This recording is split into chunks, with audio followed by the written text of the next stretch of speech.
don't give a flying fuck what he thinks. I'm an internet god.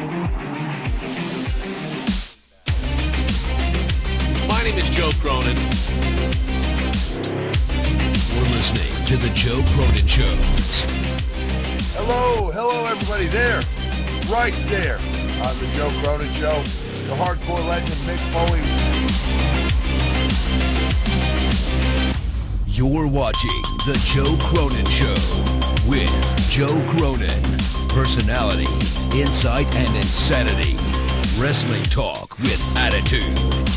This is my dear loyal lieutenant, Brother Cronin. He's a good man.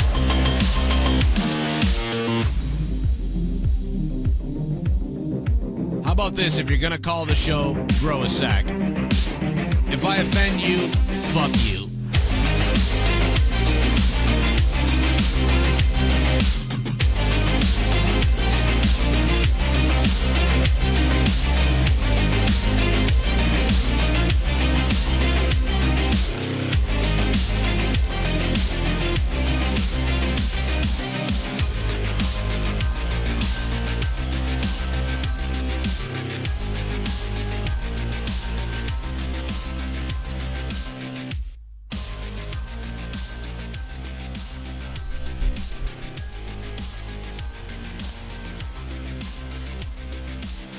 Joe, if you're listening, you stupid fuck. He looks like one of those guys that from Long Island that wants to be a white rapper, but he's 30-something years old, lives in his parents' basement with the droopy cap and the whatever, but he thinks he's Howard Stern, and he's got a cool way of talking in the microphone, and he's a shock jock or whatever, and somehow or another he accumulates followers on Twitter. It's fucking pathetic. So please, nobody listen to anything involving a guy named Joe Cronin, because it's just so fucking sad.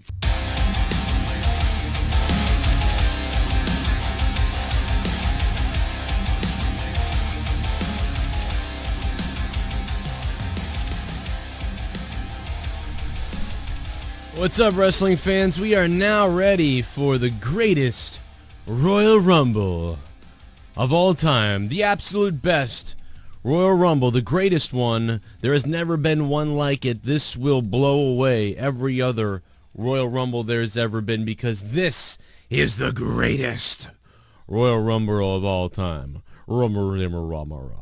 So that's what you say.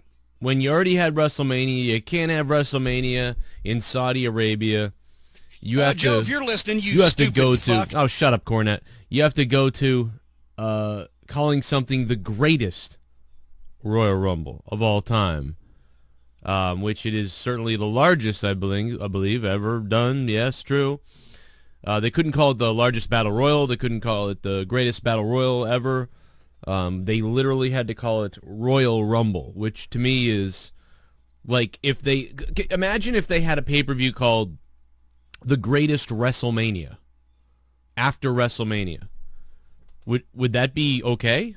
I would think that people would be not happy about that. It would seem you wouldn't do that, is what I feel like.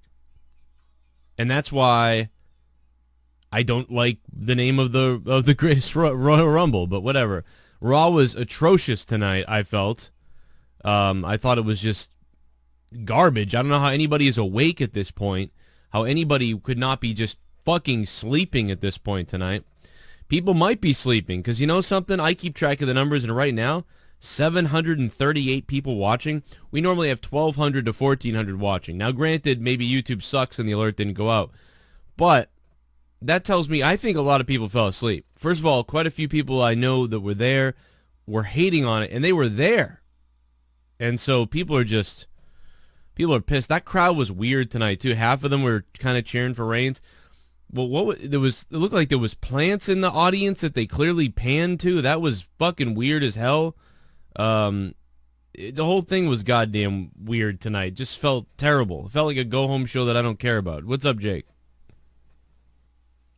Oh, your mic's They on. managed to go ahead and build and book an entire special event, pay-per-view, whatever you want to call it, in one show's time, 1 week's time. because they really haven't done much to build up anticipation for the Saudi Arabia event until tonight. I don't agree with that at all. I think they were building it up the last couple weeks. They didn't give. See, I feel like they went into full fucking gear tonight and put Backlash on the far back burner. Yeah, But I disagree with you because I think they put Backlash on the back burner 3 weeks ago. They've been. Yeah, I mean they haven't mentioned much of it, but I feel like tonight was just an overdrive mode of got to sell this show, got to make people subscribe, got to get people to, it just. Well, if that's what they did, then that's good. But that's not what they did. Well, I don't think it was the right idea entirely. I don't feel it was as gradual as you do. I think it was more sudden. I don't think so. I don't think so at all. Like 2 weeks ago, we were talking about how all they were talking about was the greatest Royal Rumble. Yeah, I see what you're saying, but I feel like they just announced the matches as of a few weeks back. And they still kind of did that in some ways. We didn't see Triple H or John Cena. We didn't see The Undertaker talk about anything. But they tried to really build up storylines tonight for the Rumble itself, I felt like. Well, I mean, they're typical booking a event just as bad as they booked any other event. That's true. Yeah, that's but they put over this show way more. Like that's why Raw hasn't been good, because every week it's just been about guess what's going to happen at the Greatest Rumble, and then who cares about watching Raw next week, because all we found out about tonight was how the Greatest Rumble is going to be great. Yeah, and unfortunately, I feel like they put too much emphasis on that. They didn't really talk about the shakeup nearly as much, or any of the effects. I mean, they showed some of the new wrestlers, but I feel like instead of starting any new feuds, really, I mean, they did a few things here and there. But it was just... Now you're confusing me, because now you want them to focus on Raw again, but you don't want them to sell the pay-per-view. They could split it up. They could certainly do a 50-50. I didn't want any build towards the goddamn Greatest Rumble. You don't want any build it should towards... even exist. They're calling it the... Well, that's true, but they're doing it. They're doing the Greatest Rumble on pay-per-view Friday. They're treating this like Great Balls of Fire in WrestleMania, like whatever. Yeah, I never thought that this should have been in existence. I think this is a travesty. This takes away from the actual Royal Rumble. People were worried about a women's Rumble ruining the legacy and the foundation that is the Royal Rumble. No, this does. Having two Royal Rumbles months apart from each other, that's a bad idea. Yeah, I just think it's dumb to call it the Royal Rumble. That's all. I just think call it the Battle Royal, but it doesn't bother me too much because what I mean. I'll never remember it really for the most part. Unless they do something crazy at the show. Yeah, they're already saying, it's the biggest of all times. They have 50 participants. Who they're having in the match is supposed to be better than... And I just feel like, why hinder your own pay-per-views? I understand why they're doing it, because they're trying to build into the Asian market. This is a 10-year contract agreement that they have with Saudi Arabia.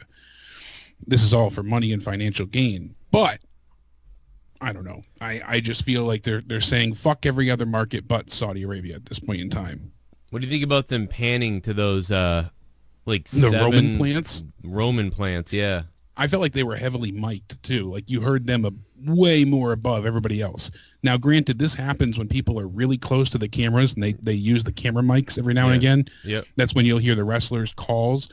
But, hot damn, did those whatever you want to call them, plants, fans, setup, they were heavily mic'd. They were, wherever they were sitting, they had that already in mind to have them cheer for Roman. That was 110% a set. They were coincidentally sitting in very familiar seats behind the announce table. Yeah, and we didn't see any of the usual people sitting in the front like we usually do. Green shirt guy and the Dave Rose lookalike, people like that. I didn't happen to notice any of them in St. Louis either. Yeah, that's weird, huh?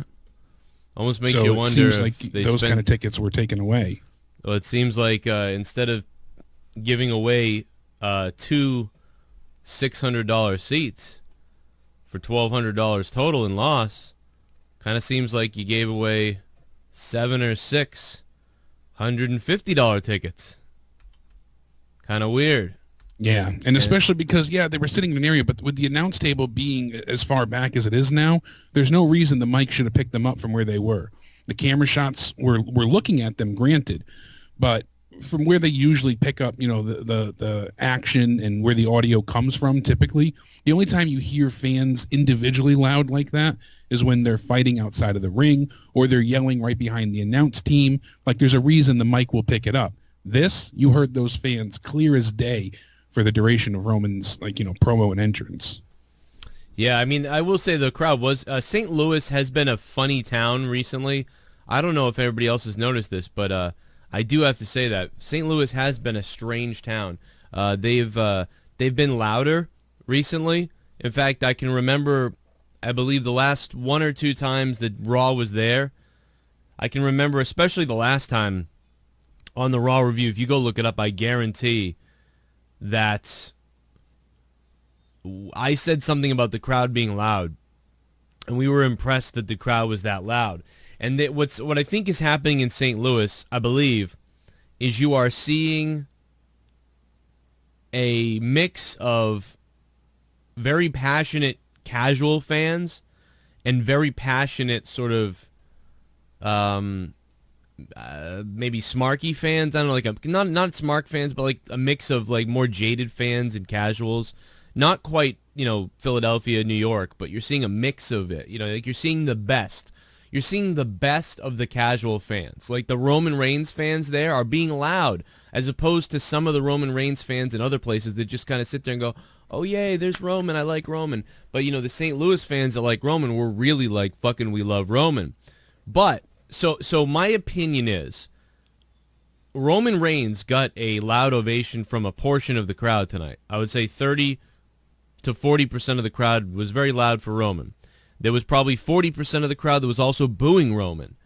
And but those people in the front that they panned to on the camera, those people just seem so planted, or like just so ready to just bizarrely cheer for stuff.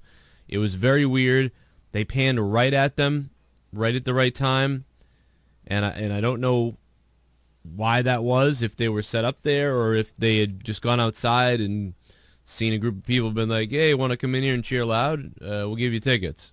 Or if it was like a group of people that somebody knows at WWE, I don't know, but they were definitely in those seats.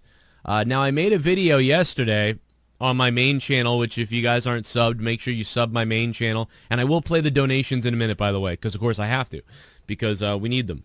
So if you guys want to donate, the link is in the description box down below, Streamlabs. The Super Chat is still not enabled yet because YouTube apparently is behind with opening up monetization for the channels that need to reach it. Now, we've blown away all the numbers. We've killed it. You're supposed to have 4,000 hours watched and 1,000 subs. We have over 6,000 and 45. We have 50,000 hours watched. We blew it away. But I'm being told YouTube is backlogged until June with looking at new channels. So I may start going live from Corrupted YouTube channel because that has Super Chat. So guys, possibly, I think tomorrow I'm going to experiment on the SmackDown review, going live from Corrupted, perhaps, maybe. I don't know yet. It's up to you guys if you think you'll use Super Chat. But anyway, Bobby Lashley. I said this guy's dead on arrival. He's dead on arrival because when Bobby Lashley was here before, sometimes he became a little, he wasn't, although he seemed like a big deal, he really couldn't get to that next level to put himself in a, like, he couldn't get to Randy Orton or Batista level. He just couldn't even get there. Not even close. But sort of, because he was being put in that sort of spotlight. But then he didn't make it. And I said if he came back that it had to be something special. It had to be like something, wow, he's like important. Like he's right away he's important. And right now he is not right away important at all. He's an enhancement talent that was signed to create buzz and so they could do something, and that's it. It's once again another out for the writers. They, rather than write compelling week-to-week stories, they switch the faces up and think that that's going to make for interesting television. And I made a video that I said Bobby Lashley is dead on arrival. And I had some people in the chat, in the comment section, telling me I was crazy, wrong, or I obviously, I needed to give it more time. I don't give things any time or something. And I don't agree with that. And I know that he faced Elias, but everybody's like, well, he was in a main spot with one of the main. I'm like, I don't think that Elias is that main spot. So here's the Bobby Lashley video, and the 15 dislikes are probably from the people who disagree with me that he has not been ruined by WWE. I think he has, because I thought he was going to come in and be facing off against the #1 guy right away. I thought, if anything, at Backlash, I could see Samoa Joe, Roman Reigns, and Bobby Lashley and somebody else, putting him in that main title picture, attacking Roman or attacking Brock Lesnar, something like that. And we didn't see any of that. You know what even would have been interesting is if Bobby Lashley had arrived on Raw and debuted and Lesnar had been there, or if he had debuted at some point and Lesnar was there, and Lesnar kind of bumped into him and whatever the fuck, knocked over his shit, whatever. And, Lesnar said something like condescending to him. You know what I mean? Like, kind of like...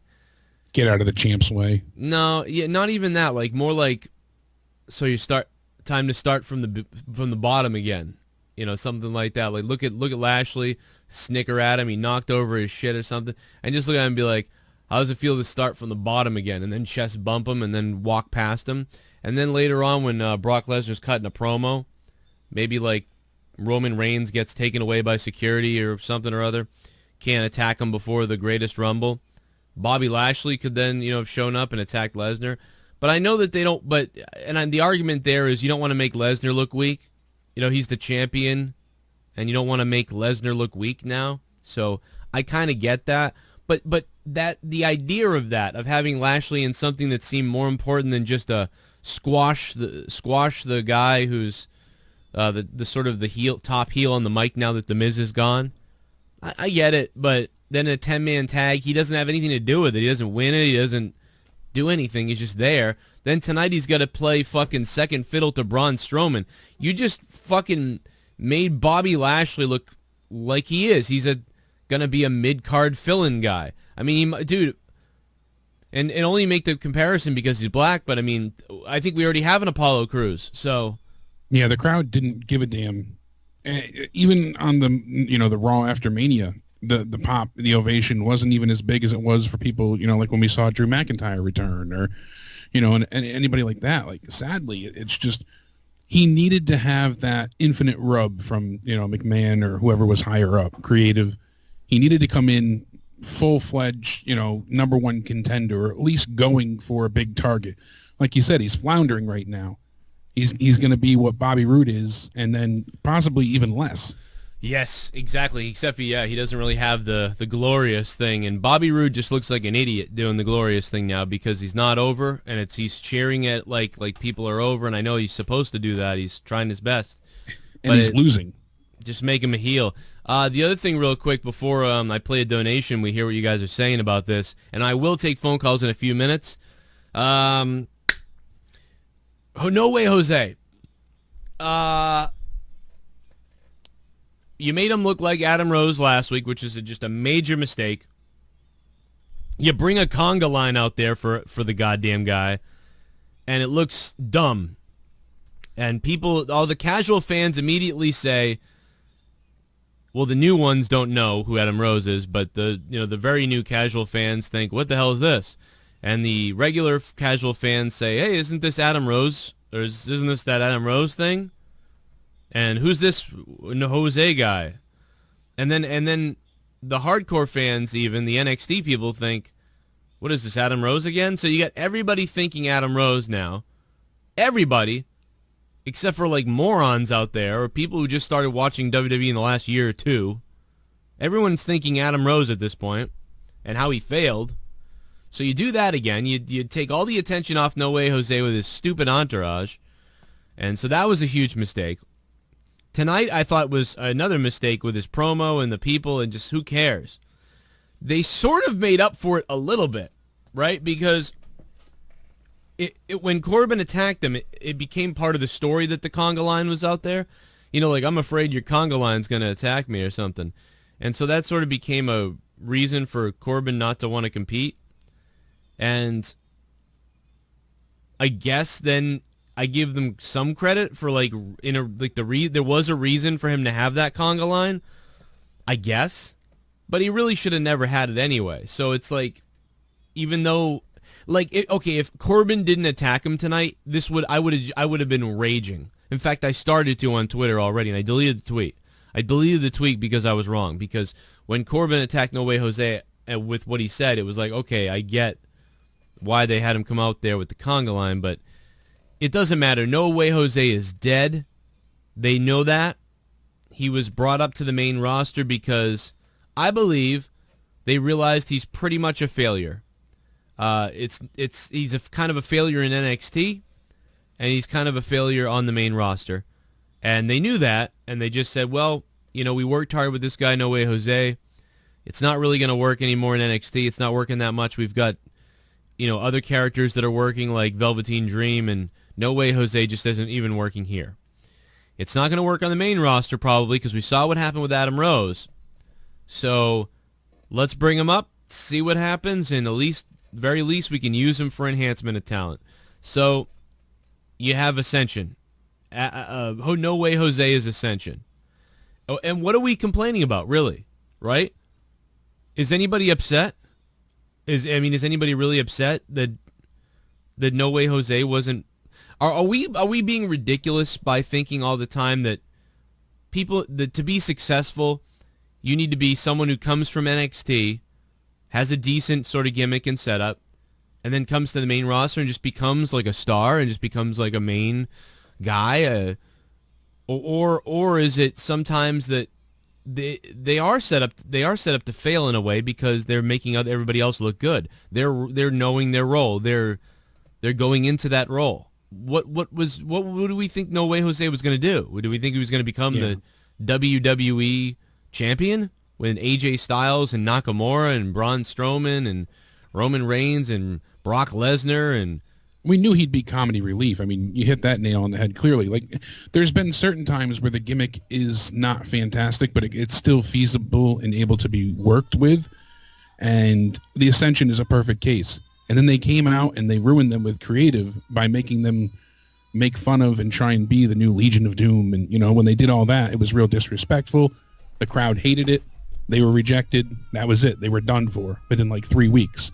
All the dancing gimmicks, Brutus Clay, Too Cool, no one wants to. They're nothing more than an entrance or a silly, moment of brevity that goes nowhere. You don't want to see them wrestle. No one wanted to see Too Cool wrestle. They wanted to see them do the worm, Scotty 2 Hotty, and yeah, that was it. And they wanted to see them dance. They didn't want to see them wrestle. They didn't want to see them, that's the problem. You book yourself into a severe corner with these types of gimmicks.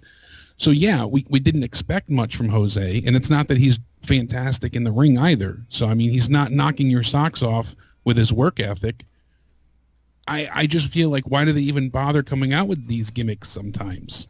What's the point?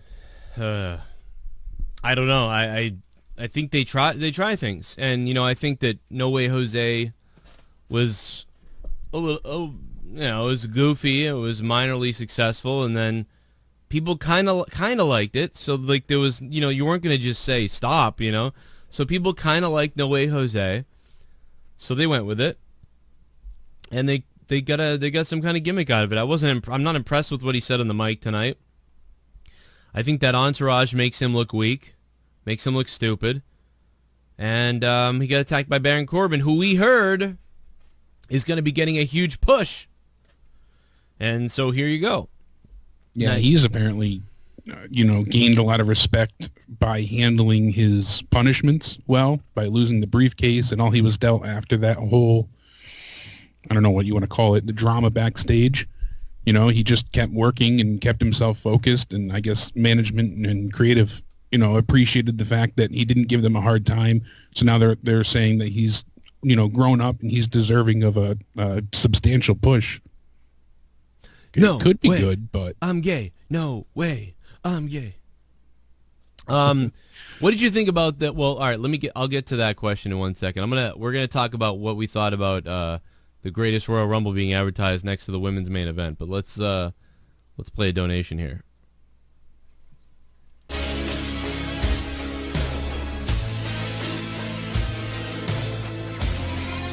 My name is Kane, and I'm donating. It's gotta be Kane. Hey Joe and Jake, tonight was the same dog vomit as usual. Booker T still on drugs. Now we have the greatest Roman Rumble on Friday. Tonight's Raw reminded us all that shake up doesn't mean shit when you have the same buck-tooth moron in creative. Yep.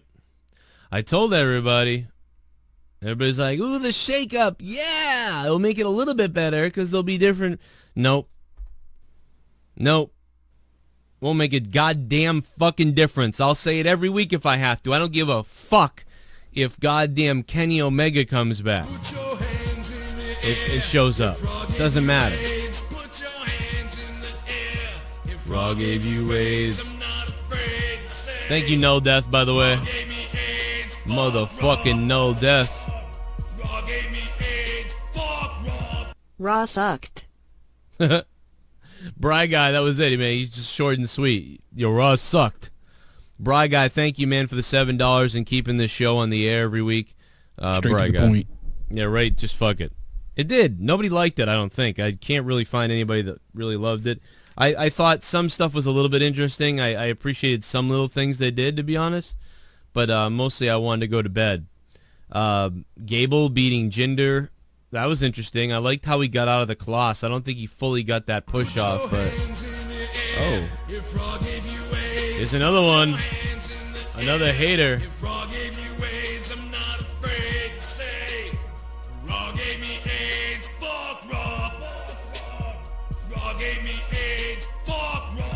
That is all. Raw gave me AIDS. Fuck Raw. Another simple one, dude. Just call me Luke. That's all anybody can say, dude. That's all anybody can say. I'll tell you why it sucked, but Luke, thanks for the $7, man. Thank you very much. You guys can donate in the link down below in the Streamlabs link, and people hate it when you do it, man. Trust me. I'm attacked all week about it, so go for it. Fuck them in the face.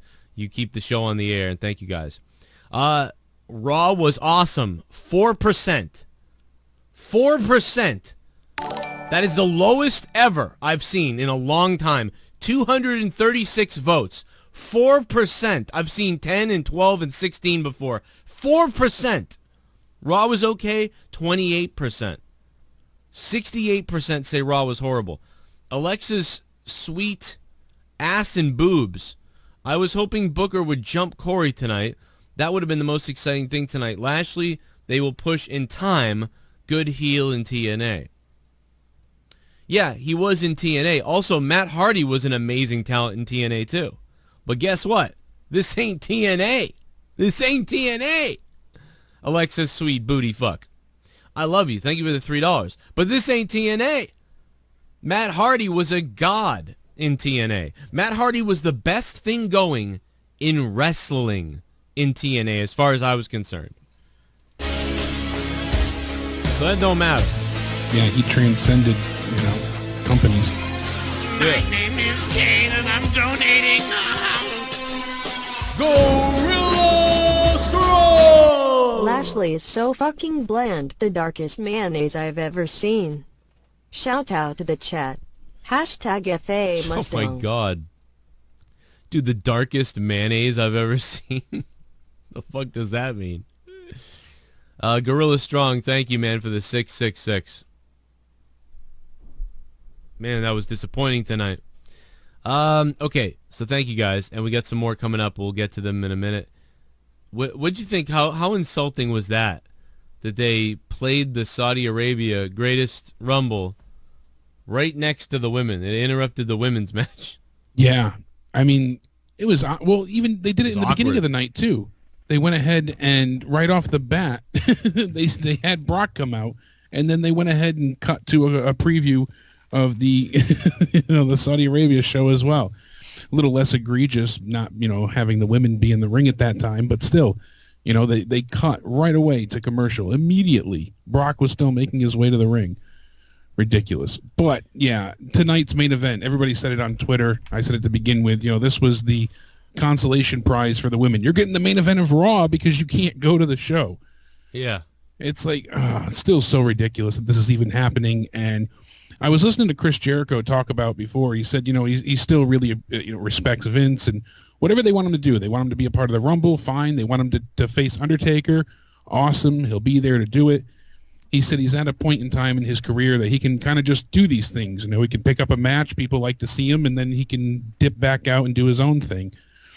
And he's right, and I respect that. But he was talking about how, and he makes a solid point here, they have a very unique way. He said this isn't, the United Arab Emirates and places like this. This is in, actual Jeddah. And the thing is, they have to have certain arrangements set And he said when he wrestled there, you know, there was no women in the audience at all whatsoever. And they had to take a break. His match was at 5:45, and he only had 10 minutes because they have to all leave the arena to go outside and pray at 6 o'clock. Yeah. So, you know, and that's part of their culture. When I was driving home from Boston the other day, we stopped at the rest stop, and there was actually a family outside praying at sundown. Courtney's like, what are they doing? I'm like, you know, it's part of their religion. They have to pray towards sundown at, you know, at a certain time. And it's, you know, but that's things you don't consider in our everyday life. That's part of their, you know, normal culture. So they have to make certain, you know, amenities available. And so they're trying to like schedule timing around all of this. That's why the pay-per-view is also at an odd time. And I don't know, it's a bit of a clusterfuck, but it was cool to hear his insight. But yeah, what he said I just was, can't believe the women aren't able to go. What he said was terrible. fine. He's like, because he was like, it's like Star Trek. You go over there and you just do whatever their rules are. You obviously be humble and abide by their thing. I get that, and that's fine. I 100% agree with that. But it's the point that, you know what I mean, what they don't have to go there, though. Like, that's the thing, is they don't have to go over there and put the spotlight on the women like that. Or minus the spotlight on the women, which puts the spotlight on the women and makes it awkward for them. Those women are probably getting questions all week about it. I'm sure. You know, what's your role going to be at the Greatest Royal Rumble? Or why aren't we're you staying there? home, you know? Yeah, why are you staying home? Or people are going to hear about it, and they're going to be like, oh, the women are staying home because they're not allowed to wrestle there or whatever. But I guess they are, right? Aren't they allowed to wrestle if they cover their body up? Or that's what I'm confused about. I don't know if it's just the way it's been done, because I thought Impact was there and then WWE was at some other point. I really don't know. It's everything I've read is such a big contradiction. Yeah, I don't know. And I guess there's also going to be a Paris house show going on coming up soon that they're starting to push. Ronda Rousey is going to be headlining as well. So, you know, they're really trying to make more of a global attempt. Well, that won't be a big deal. I mean, it'll just smell like piss there. You know, but everything. I'm just kidding. I don't know. Everybody will be feasting on baguettes. Yeah, it was a bad night tonight. Raw was terrible. The Bruins lost. I had the Bruins in 6, and they lost tonight to the Leafs. And by the way, real quick, just for all my hockey friends out there, based on what I've seen out of the Leafs, the Toronto Maple Leafs and the Boston Bruins, neither team's going to win the Cup, because Boston was definitely the better team in the season and seemed to have the better talent. But the fact that they're going 7 games is weird to me. I think the young talent of the Bruins is not playoff experience, despite Chara, Bergeron, and Krejci and Marchand and a couple of 1 or 2 other guys who kind of been there. McQuaid. You know, I think the younger guys, it's starting to wear on them where they're like kind of awestruck right now. And I knew that could be a problem. And if that wasn't happening, they would clearly beat the Maple Leafs.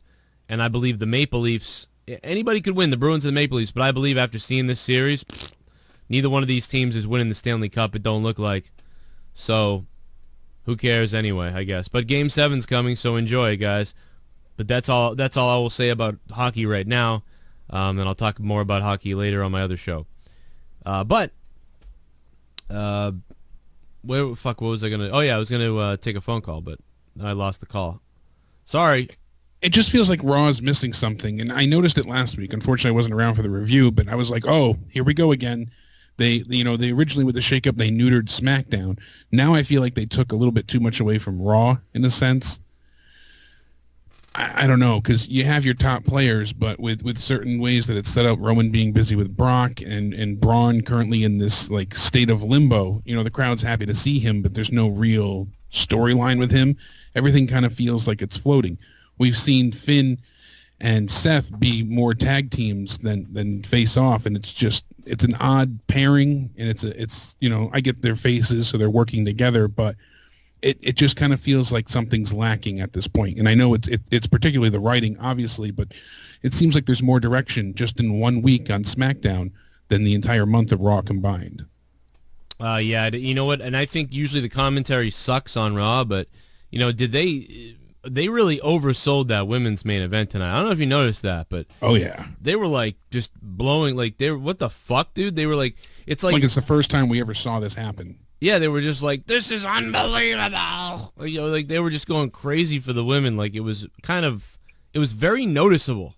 And then you had Michael Cole, throwing jabs at Booker T, and of course Corey and Booker are going at it. Like Michael Cole at one point was like, "Booker, one night only, thank goodness," like just. And then Booker comes out with the most ridiculous statements, and it was just a nightmare. They didn't work well together. They were very combative. Booker didn't know what was going on for a lot of things, so they had to keep correcting him, and yeah, it was just a nightmare. I mean, come on, dude. This guy don't watch.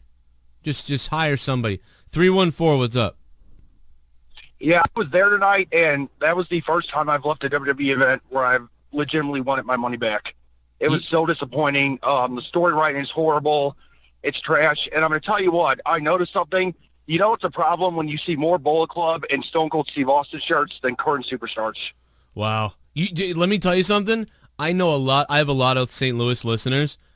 There's a lot of people that tweeted me. And normally, guys, I get tweets like this. I'll say, man, Raw sucks tonight. And then I'll get tweets from people who normally say it sucks too, kind of. And they say, like, I don't think it's too bad, Joe. I'm here, and it's kind of stupid, but it's all right. But tonight I got tons of people from St. Louis tweeting me, I want my money back. This sucks. I can't believe we bought these tickets. Like, multiple different people and sending me pictures and stuff. And it's weird because on the TV, you guys actually sounded like you liked it. Like, the crowd sounded into the show. But yeah, Braun was really over. He was the best part of the night. I don't know if you guys heard it or not, but Brock Lesnar got booed. And legitimately booed. Oh yeah, he got... And it was very surprising. Brock Lesnar got like 80% booed tonight, and Roman Reigns got about, I would say, 50% booed. It was like 50-50 for Reigns. Yeah, very split. Some adults sitting, some older people sitting next to us were actually cheering Reigns tonight, and I was shocked. Yeah, dude, St. Louis is a weird place. This has happened before, though, for St. Louis, like where... So how I would describe it is, I know you said you saw a lot of Stone Cold shirts and stuff like that. Were you up higher? I was in the 100s.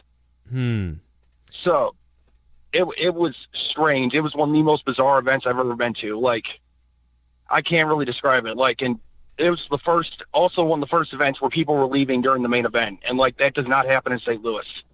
Because, like, they are a very big wrestling city, and, like, 5 people in front of us left, people behind us were leaving. It was horrible. I almost feel like, because I don't know what to say, like, because so many people were cheering at the beginning, I almost wonder if it's kind of like Pittsburgh, Boston a little bit, but like a lot like Pittsburgh too. Sometimes in Pittsburgh, you can get more of the hardcore fans make their way in, the Pennsylvania tough guys make their way in, and you get more of a smarky crowd. But sometimes the very loud family casuals make their way in. And I wonder if that's what's happening in St. Louis, if it was so loud because the casual fans there are really passionate casual fans. Do you know what I'm saying? But you said you saw a lot of Stone Cold shirts and things, so I just think you had a mix of that. It's weird. I think people like you that didn't like the show were leaving, and I bet people that are casuals that were like, okay, we saw enough. I'm going to go to bed early, So I think you combined those two. Well, telling you about me, I was wearing a Bullet Club shirt. And one last thing, I think what took the crowd out of it, the Braun Strowman match should have been the main event. Because after that, it just died down. Yeah, I think you're right. I think that if they didn't have to, they felt they had to make up this thing with the women in the Greatest Rumble or something, which was ludicrous. But, yeah, they did it anyway. I thought it was a horribly paced show, I will say. The first hour was paced fairly well, but, yeah, I thought it was a horribly paced show. So, yeah, man, sorry, that sucks. Usually you would say that it was better live than on TV, and didn't seem like it tonight, although the crowd was fairly loud. Yep, thanks, man. All right, later, man. Well, good call. And I'm telling you, man, this same exact tone echoed throughout my Twitter from people who are there. Same sentiments. You can see that. See people tweeting. I heard it all night. And I don't know. Sasha Sweet Ass was there and, kept saying how, his entire section was just screaming for Reigns. And then after the fact, he had booed somebody and some woman got into his face and was like, telling him not to boo pretty much. And I've said this before, that St. Louis, a lot of times, is the loudest casual fan base. I would say LA can be a little bit like that too. You know what I'm saying? Like LA will cheer Reigns kind of, and St. Louis will. And I'm trying to think of somewhere else, you know, like Alabama or somewhere like that. It's not loud. You know what I mean? They're I've seen casuals. Hartford be that way before too. Really? Yeah, one of the shows I went to with Danny, it was that exact same way, where it was just, I think it was like, you know, family gets free tickets nights kind of idea, but you know, it had to have been. I mean, I've seen this at a house show at summertime when they only sold 40% of the arena, the lower bowl for the summer heat wave or whatever tour a couple of years ago when I took Gavin. Yeah. I recall you saying that. They booed the Bullet Club. They booed Anderson and Gallows when they first showed up. This is their first few weeks there, and out they come, or first month there, and out comes them, and the crowd fucking booed them in Boston. They got booed, and the crowd was roaring for the Usos. And the Usos were just their generic old Usos thing. And I was like, what the hell? And I saw little packages around of, like, hardcore fans that were doing the Too Sweet, but most people, it was like, dude, the Too Sweeters in there made up for 8% of the crowd. And you know, when you look at that, you can sort of understand where maybe WWE is coming from, trying to be safe with Roman Reigns or with other people, because they really do feel that people like us make up a small majority of that crowd.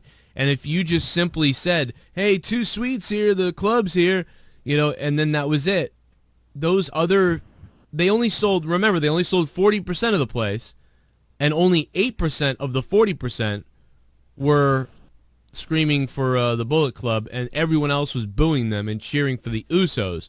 So the merchandise sales are going to be for the Usos mostly. And you're sort of scoring a double, because back in the day, you know, if a heel, like, I don't know, I'm trying to think of a heel who's like maybe like the club, like maybe like Sid Justice. When Sid Justice was Sid Justice, right, versus Hulk Hogan at WrestleMania 8, and Sid Justice had a T-shirt that said, like, you know, Justice or Big Sid Justice, something like that. I bet you his merch sales were horseshit. But nowadays, you could have Roman Reigns versus Sid Justice, and Sid Justice would have at least, like, 10% of the crowd buy his merchandise, which before you'd have one or none. Right? You would sell no merchandise almost with a bad guy.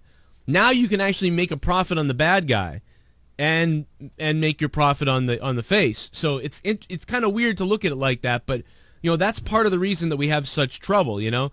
And I don't know what to say, how to fix that exactly, but I do know I'm going to refill my coffee because I need another shot of this thing to stay awake and to start waking up here as we go. So I'm going to put you on the phone with our friend Matt the Misfit. What's up, Matt? Is it bad that the TNA pay-per-view last night was better than the RAW? And you know what? I wish I watched it before I go real quick. I wish I watched it, but because of what TNA's done to me, I just can't. I won't review them. But I'm sure I only watched it because Su Yung was wrestling, and she's one of my favorite indie female talents. So, I mean, I'll probably get over myself in a little while and start watching it again. I'm sure it was better, though. How about this real quick before you get anything else? I like the TNA belts, the new belts. Oh, yeah. I like the way those look. They have the big oval design. I actually like those. Those look pretty cool. Yeah, the House of Hardcore match that happened last night was fucking disgustingly brutal. See, I didn't see any of it, so I've heard a lot of good things, surprisingly. Yeah. But I know. People unanimously said it was a good show, and that it was a pretty good show. I mean, you know, and then the match been wanting to happen is apparently happening. I should know. I'm probably not going to say spoilers here, but it's going to involve Su Yung and Rosemary. That's about it. I'm going to say there.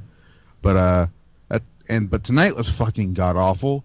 Alexa Bliss, I'm done with her. That fucking segment was fucking. I muted my TV. I did not. I'm tired of Alexa Bliss. Yeah, and I didn't think we would be tired of her anytime soon. She was on top of her game, and she was great on SmackDown. She was great on Raw too. I mean, even as a champion, I know she kind of had a set routine, but I enjoyed her still. I mean, the only thing we got out of her tonight was that she was facing away from the hard camera, so you got to stare at her ass cheeks. That's it. And then tomorrow night, you get a fresh I'm shocked to even say this. You get a fresh women's tag team match tomorrow night with Asuka and Becky Lynch versus the Iconic Duo. Yeah, that's going to be great. You know, I guarantee they'll deliver. I'd rather see that than the fucking 10-woman tag match we're going to get. I understand why they did it, because they're not going to be able to compete on Friday. But then I thought about it. I'm like, they only did that main event just so Ronda Rousey can come out. That's it. Yeah. I mean, it was to bring out Rousey, and I don't know what they're doing with her. Though that joke I made on Twitter was hilarious. Ronda Rousey won her first Raw match. Yeah, really. You know, she put the thing in Mickey James in the armbar. Yeah. Speaking of that's the thing. I don't understand what they're doing with Rousey. You know, she should not be handled like this. All right, you want to make her a special attraction. The crowd popped when they found out she was coming out because you didn't make any mention of her earlier in the night. That was handled well. But then you have her come out just to play medic to Natalya, and I still find it fucking bizarre that Natalya is a face right now when she was a blatant heel on SmackDown. She comes over and immediately she's supposed to be treated like this good guy. Like 2 weeks ago. Yeah, that's what I'm saying. You know, it was literally her last time on SmackDown. She was tearing down Charlotte as the champion the week before WrestleMania, like 5 days before. She was a heel attacking Charlotte and in the middle of the freaking ring. And now we go ahead and we're supposed to cheer her and act like she's, you know, Miss Fantastic. I don't understand their mindset there. I mean, the reason they did what they did with Mickie James is because she's going to be wrestling, not Natalya, but Ronda Rousey is going to be wrestling Mickie James at the house shows. Yeah, they're going to have them two face off. Which I wish it's going to be good. I guarantee it. Yeah. I mean, what she did Billy Graham is a fucking old motherfucking. He's motherfucking crazy. Ronda Rousey was the best thing at WrestleMania. I don't care what that old motherfucker says. A fucking broomstick can have a better match than he can ever have. So, yeah. But the best thing on Raw was the Bruno tribute. That was it. There was nothing redeeming or rewarding about tonight, and no. I just felt like they went too hard in on. I'll actually take the greatest Rumble. They're too focused on that. I take that back. The Ziggler McIntyre promo was good. I like McIntyre. I didn't care for Ziggler. I know a lot of people were like, "Oh, Ziggler's good." I don't like what they did at this point. The music though. The McIntyre. I swear to God, when he splits from Ziggler, you got world champion right there. Oh, he's not bettered himself immensely. My God! Always had the ability, but he didn't quite have the mindset. He's another one, you know, just like Bobby Lashley. They handed him the keys to the kingdom, and he failed to, you know, compensate. He wasn't able to you know, grab the brass ring. And they gave him multiple opportunities, I feel like. He kind of hindered himself. The thing with Lashley is, I didn't care when he was here. I didn't care when he left. I didn't care when he came back. I don't think anyone asked for him to come back. He was always mentioned, you know, as, he could be returning. And it never, you know, I wasn't excited for it. I didn't care to see it. I mean, he kind of ruined I don't want to use the ECW thing, but that should have been Punk's moment. And he took yeah. We're at the Elimination Chamber. Because wasn't it Paul Heyman said that he wanted CM Punk to win, and Vince is like, no, we need Bobby Lashley. Yeah, that was that December to Dismember pay-per-view. Let's never talk about that pay-per-view ever. Yeah, that was one of the lowest, you know, bought pay-per-views in WWE history anyways. But yeah, you know, to get back to tonight though, you're right. Bobby Lashley, he never did anything for me. He was always very generic. Yes, he's impressive with his strength and his abilities, but I never felt like his wrestling was anything more than like a 6.5 or 7 out of 10. He put on some good matches, no doubt, but he never blew me away. And he was lacking charisma. His voice was kind of odd for his body. You know, I'm not hating on him. It's just he didn't do anything that blew away my expectations. Speaking of Bobby Lashley, who won that tag? Because I missed the ending of the match. Who won? Was that Roman and Lashley? Oh yeah, they ended up where Kevin Owens got attacked by Braun on the outside multiple times, which was very entertaining. Braun he was just running wind sprints at that point. Runs around the outside of the ring, and he gave a running drop kick, I shit you not, to Kevin Owens, and Kevin sold it perfectly flies himself into the steel stairs with his head and everything. Like, it was just a fantastic landing. And then they went into the ring and they took turns just destroying Sami Zayn for the next about 5 minutes. I have a prediction, though, with Kevin Owens. I would keep them as a tag team, and then I would have them feud with Hardy and Wyatt for the tag team titles. Tell me you wouldn't want to see that. I would want to see that. And I'm happy that Hardy and Bray are working well together at this point. Bray Wyatt, it's better than them floating around. They're going for the tag titles. Weird, though, to hear Wyatt get cheered, though. It's really odd to hear that. Yeah, because you've been so against him for so long, it's hard to break that. Well, I wasn't. I'm saying in general, not just you and I, but yeah, you know, the universe in general has been against him because he's been a heel and he's been, not winning at all ever. I mean, think about it. If you go back to WrestleMania, just with John Cena, he never should have lost that match. And then everything that transpired after that, they have that mindset still that wins and losses do not matter, but they do. Well, we're talking about he could never be taken seriously. So at least now with him being with Matt, I feel like it gives them both a purpose. I'm okay with it. Since we're talking about the greatest Royal Rumble, do you think Undertaker, I guess, costs Rusev a match somehow tomorrow night? No, I don't think we'll see Undertaker at all. How long do you think that match? Do you think it's going to be longer than the Cena match? No, by about 2 minutes. I think it'll be a 5-minute match. Yeah, it'll be. How long was the Cena one? Cena was 2 minutes, I think. Around that time? No way, it was 2 minutes. He did a bunch of stuff. It was like 2 minutes and 46 seconds. I'm pretty sure it was really short. Jesus, I think that was the shortest Undertaker match in WrestleMania history. I think too. It's pretty close, I guess. I thought it was like 5 minutes, though. I guess I'm crazy. Wow, Jesus Christ, Matt the Misfit. Thanks for the call, Matt. Wow. Look it up, yeah. I feel like it was at least like 4 minutes. I'm looking it up right now. I know for a fact it was incredibly short, and I didn't feel like it was that short either, but it was. I feel like it was 4 minutes. Maybe 4 minutes and 13 seconds or something. Maybe. It was super short.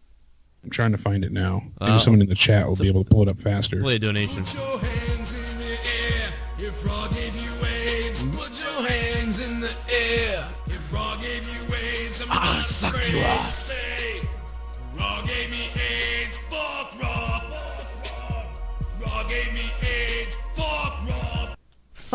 Fuck. Love the fuck up in the back. They go to Natalia and the women. Oh. Natalia starts to say her pre-written line before they tell her she is live. They do, and she repeats the same thing.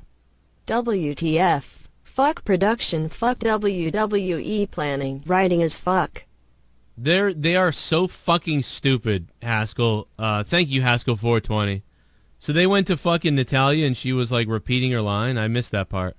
Yeah, they said that, you're live, and she had said it, and I guess she didn't hear that she was live, so then she said it all over again. Somebody, if anybody can clip that and put that on Twitter for me so I can see it, please do that. There's also something else I missed. If you could clip that and send that to me on Twitter, at Real Cronan on Twitter. Also, make sure to follow me on Instagram. I did an Instagram live today, and people were like able to come in and do video with me, and it was awesome. So let's do more of those, but you guys got to follow me on Instagram. Instagram.com/Joe Cronin Show. What was the other thing that happened tonight?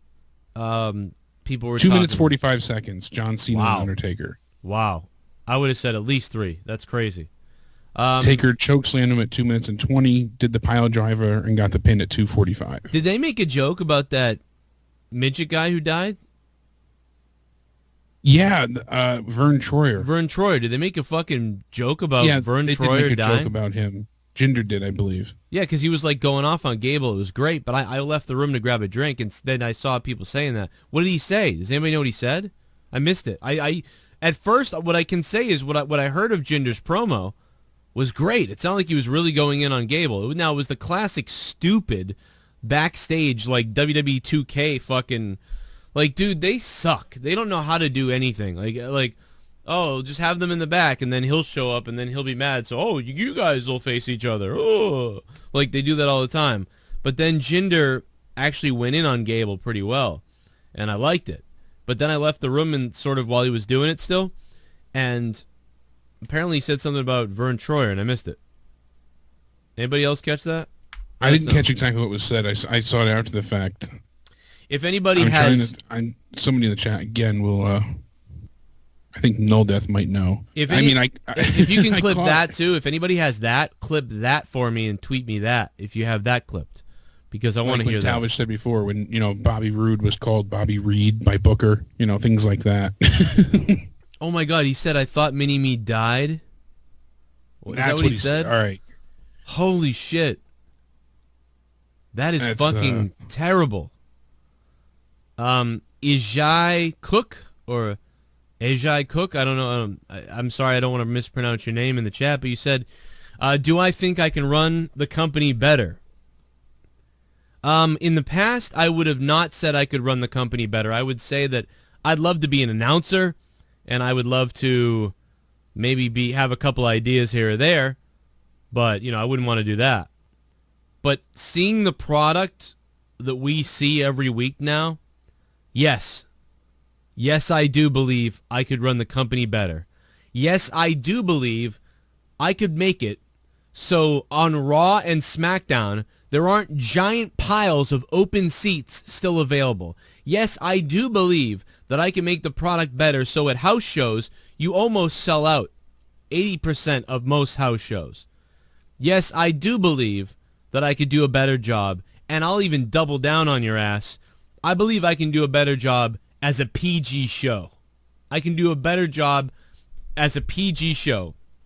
Do you want to know the first reason why I believe that's true? The first reason why I believe that's true is NXT. They're a PG show. That's a more exciting show. Now, is that show going to work on the mainstream television? No. But I would put on a better show than what they're doing. Absolutely. Absolutely. And we understand it's a huge undertaking. I mean, there's so much to handle. Production is massive. They're broadcasting worldwide.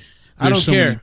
People to handle. I don't care where they're broadcasting. Week to week is difficult. You have to have a lot of foresight, and I still think we could absolutely do a better job. I know. And he also asked a question before. He said, "Why does it even matter?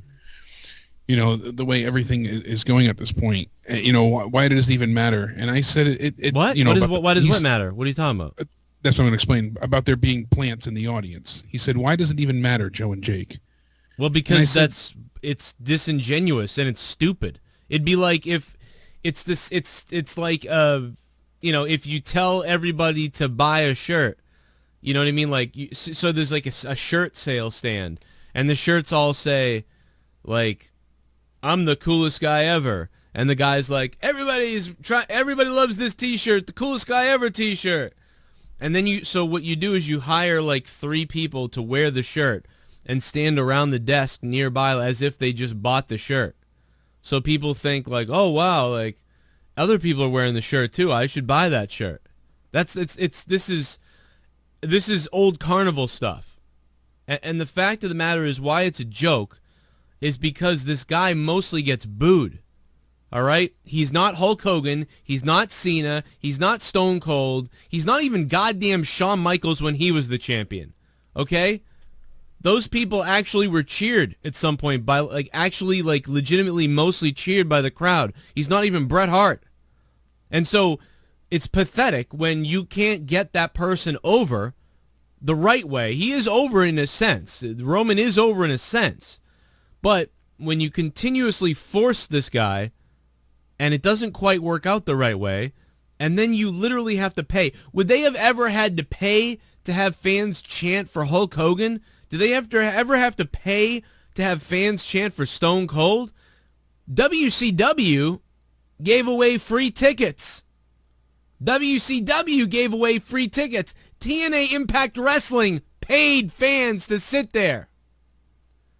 It's pathetic and embarrassing. You are a failure when you need to pay people to come in to sit there to cheer in any sense of the way. You have failed. At least with TNA Impact, they were going into a different country and they paid for the audience, I guess, to make it look like whatever the hell, or to get people to come in and maybe just see it for the first time. So there was like somewhat of a strategy. They weren't trying to be disingenuous in a way, I guess, but yet they kind of were. So, I don't know, but I just know when you do that, you are a failure. That mentality is associated with failure. WCW gives away free tickets. Oh, we're sold out tonight. Well, not really. Not really, you're not. WWE, I can never remember WWE doing something like this, other than paying certain celebrities, to sit in the front row. And I won't go into why I know that they did this, but I do. And I like, who said it in the chat here? I want to find it. Oh, Vincent said it's the same thing as you, botting your YouTube for 1,000 subs. Yes. And then congratulating yourself saying you gained all of them. It's the same thing as Twitter. It's a lie. It's like Ryback's Twitter. Go look at Great point. Go look at what. Remember when you see a guy who's tweeting like a dickhead, and then you see he has the blue check mark next to his Twitter account, and then you look at his tweets and you see that he has 1 like or no likes, and you're like, how does this guy have 50,000 Twitter followers? And the people that follow you, remember when you think to yourself, oh my God, this guy has 500,000 followers on Twitter and he just followed me. Am I special? But then you look and you see that he's following 400,000 people. And the point is, when he follows you, you get an alert. And then you look at him. And then you most likely follow him back. So he takes he gets a bunch of followers for being a follower. Seeming important. And then if he's really smart, he buys an app like Manage Flitter or whatever Twitter app there are. There's a bunch of them. And the app will unfollow 1,000 people every week for him automatically for a year, for whatever he wants. And then all those numbers start to drop eventually, making him look less suspicious. And hopefully, eventually you have 1 million or 500,000 followers on Twitter. And now you only follow 10,000 people. And you look like this amazingly popular account. And when you tweet somebody and they go, who is this? They go, damn, this guy's popular. Or when he wants to sell something, he can say, look at all the followers I have. But then if you Google his name and you look up the Twitter verifier, you can find out that 90% of his followers indeed are fake. And that makes him a loser. Like that Bill fucking dickhead guy who ran that website that was bullshit and then had all his fake followers. That's pathetic. That's what they did. And I had people screaming at me like, oh, Joe, how do you know that this is, you don't know that they were plants, that they were instructed to react, in a positive way or in an overly active manner. Joe, you can't know that this crowd, that these people were planted there to act more excited than they should have been to be where they were. And I just think that that's, you're naive. And it makes the company look sad that they're still going to such great lengths to get their pet project over any way they possibly can. They've let him break the fourth wall. We've laid out these accolades so many times, but who else would they do this for? They wouldn't do it for Daniel Bryan. They wouldn't do it for, Seth Rollins. Or they wouldn't do it for AJ Styles. They wouldn't hire fans to cheer for them in the audience. And when the fans do genuinely cheer for someone, they get punished for it because it's not their intended plan. I'll just leave this right here. Mm-hmm. Ty Dillinger, great example. Where was I sitting? Right behind the announce table. Interesting. Wait a second.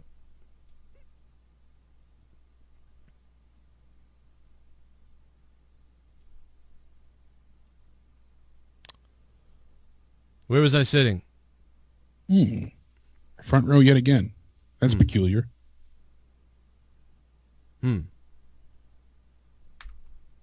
Interesting. I went to about 7 different shows. Where was I sitting? Oh, look at that. Same spot, right behind the barricade. On camera. Most other people are sitting down, by the way. On camera yet again.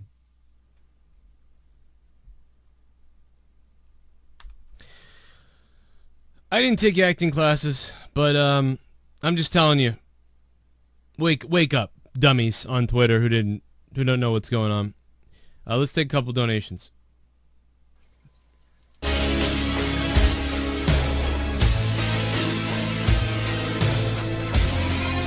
My name is Kane and I'm donating now. Didn't watch Raw, decided to play with my meat log instead, but I did want to donate though. Oh my God, Broken Lion. Didn't watch Raw, decided to play with my meat log instead. What the fuck? Oh my God. Broken Lion, thank you. And no, that wasn't Sasha Banks, that was Leah. But yeah. She's my Sasha Banks. I always, I told Leah that. She's definitely the boss. I believe that. I have told Leah that. I told her that one time. I said, Leah, you kind of look like white Sasha Banks a little bit. ShiBUM. Did you hear how loud we were? Did you see all the camera angles and TV shots we got? Oh. What bullcrap that was. I kept watching and saying to myself, is this crowd in drugs? I couldn't tell who anyone was really rooting for. Stupid idiots. Stupid idiots. Oh my God. Roman Plant, thank you for the $5 and becoming a $5 ShiBUM. Appreciate that, Roman Plant. There was like 6 of you. There was the girl with the red hair and which one of the 19 are you? Yeah, right? ShiBUM. Ross like 1/10. Fuck the It's not like this NHL happens and every this week, company we're does saying, not but give a tonight it was fuck, plain and evidently simple. obvious. They were mic'd up. Honest truth here, Joe, we should watching the Raw show. But we can't because we all passionate wrestling fans. Good to see Jake DeMarco back on the Raw review. Yeah, man, you didn't even ask about him, goddammit. Now, Mark, thank you very much, Mark, for the $5 and becoming once again another $5 ShiBUM. We got Khalil Bama's coming up next. Mark, thank you, man. Yeah, Jake's all right now, kind of. You got some decent news, I think, before Khalil Bama spills in here, but he was up near me. $9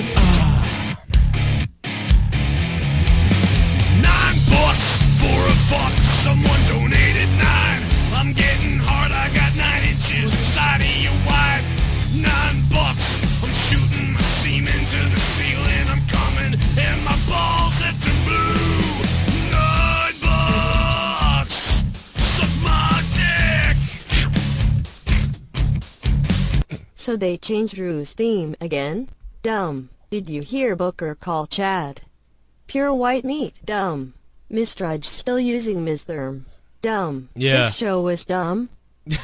Khalil Bama, thanks, bro. Khalil Bama. Yeah, Mr. Oz using the Miz's theme. If I was the Miz, I'd be pissed. I don't know why. I'd be like, really? They're using my theme? Piss off. There's a couple things we got to get to, but we have on the phone someone that was there tonight. It's Sasha Banks' sweet ass. What's up, Joe? What's up, Jake? What's up, man? How are you? What'd you think? Raw was kind of bad to me, and I was there live. It was kind of bad. That's really weird, man. I got to tell you, this is the first time I've ever heard multiple people on Twitter and call in say Raw was bad when they were there. It was bad. I had a lady literally call me a hater because I was booing Roman Reigns. She called me a hater. It was very weird today. What the hell? I'm telling you, man, what's up with St. Louis? Like, because this isn't the first time. There's been other times this has happened, too. It's something about that. Yeah. It's what the hell is going on in St. Louis? And then Bobby Lashley wasn't really getting a pop. It was just really bizarre. I don't know. I didn't really like the fact that Bobby was thrust into that tag team match. I thought it could have been somebody else, or why Bobby Lashley? Because it looks like they're trying to make him look weak. I want Bobby Lashley to be, how can I put this? Be like he was in TNA. Be on a level of Brock Lesnar of a type. I can remember doing the TNA reviews back when Hardy was there because I was watching a lot of Impact at that time, and I remember saying like, wow, like I love like Bobby Lashley so much better. Look at how much bigger and real he feels. He feels like he is their Brock Lesnar, and he feels like it. Like he feels important. Now, I wasn't happy with how he kept winning at the time, or like they kept kind of going to him and then he'd go away. So he was like their Lesnar, but so that was my criticism. But he felt like a big deal there, and yeah, now he just looks like some douchebag with a fucking bandana on his hat. Put that sweatband around your head, you fucking sweating bald-headed fuck. And I got two things to ask you guys. What was y'all rate for Raw tonight? That's one question. And I think Drew McIntyre and Dolph Ziggler's promo was 10 times way better than Reigns. Yeah, I liked what they did. I don't know what's up with Galloway's music. It like changed again, but yeah. I don't know. I kind of do like them. I would like them more if they were sort of like Drew Galloway or Drew McIntyre was to win the belt, to win a title or to be like the guy that was pushed, and Ziggler was kind of his representative instead of being the one to win. So I'm hoping they go that way, and that's when Ziggler attacks him, at some point, and then that's how they break up. But I did kind of like them together because it was different, and I know that everybody was making the Diesel Shawn Michaels comparison, and now they're going to do that with the Miz and what's his face over on SmackDown, but Big Cass. Yeah, but which is weird to me that they keep doing these parallels on the shows. They have the 3 women teams show up on the shows. They got the 2 guys showing up. I just think that's weird. But I don't know. I kind of like that. That was one of the parts I didn't mind tonight was that. I would probably give tonight a 4 out of 10. I'd probably give it the only way I give it a 5, the only reason I'm giving it a 5 because Alexa Bliss and Liv Morgan saved it for me. Just, sitting in the back just looking at their ass the whole time saved the show for me. that really saved the show for me because people was like, you paid $200 for these seats. I'm like, yes, to see pure ass. Like, fuck the main event. I had a feeling Ronda was coming out because right after Natty got kayfabe hurt. I'm like, is Mickey supposed to be fighting Ronda in like a tour or something? So that made sense. And now I'll add it up. We didn't get a dark match. I don't know. Just St. Louis is just a bizarro crowd. And I have one question about the commentary. Was it good tonight or was it terrible? It was terrible. The weird thing was when they don't normally get excited about matches, they were really excited about the women's match. Like, they put over the women's match like it was Shawn Michaels versus Bret Hart WrestleMania 12 or something. It was very strange. They oversold the women's match. It was, and they stumbled all over each other. Like, it was just like Booker T wasn't sure exactly what was going on. Corey Graves seemed like Corey wasn't sure if he wanted to make fun of him at times, but then other times he did. And then other times Cole seemingly was supposed to be driving the conversation, and I think Corey went to say something to respond to Booker T. Booker T was on his own off the wall, and then Corey thought about responding to it, but then Michael Cole had to drive the initiative or the narrative and was probably getting told in his headphones, like, get the fucking thing, get the... And, like, so that was interrupting the flow of everything. So you got one guy in the back yelling into their headphones, and just... It was a fucking mess. It was a goddamn mess. This is why Vince was so good on the mic, because Vince was Vince. So like there was no one to really yell at Vince. There was just a producer. It was just Kevin Dunn in the truck to say, Vince, we're going to this shot now. Vince, this is coming up. Vince, we'll do this. What do you want to do with this, Vince? And then Vince would have to say, we'll do this now and cut to that and we'll go here. And that was it. It's way more cohesive to do that.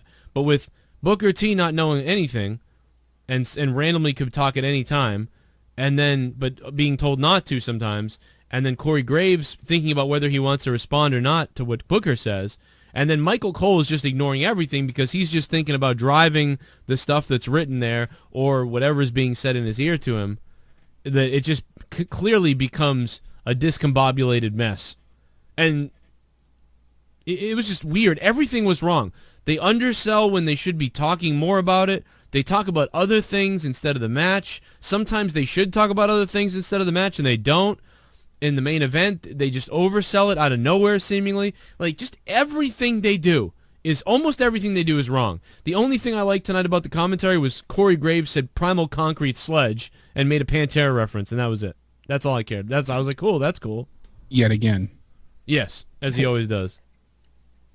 And I like to shout out Mike Bennett for liking my tweet because I wasn't suspecting that to happen. Like, No, Mike's cool. He'll do that. yeah, I didn't suspect that to happen because like he had a pre-match. It was a main event. I think he fought Zack Ryder. He lost, and I just tweeted him, and he liked it the tweet. I didn't see that coming.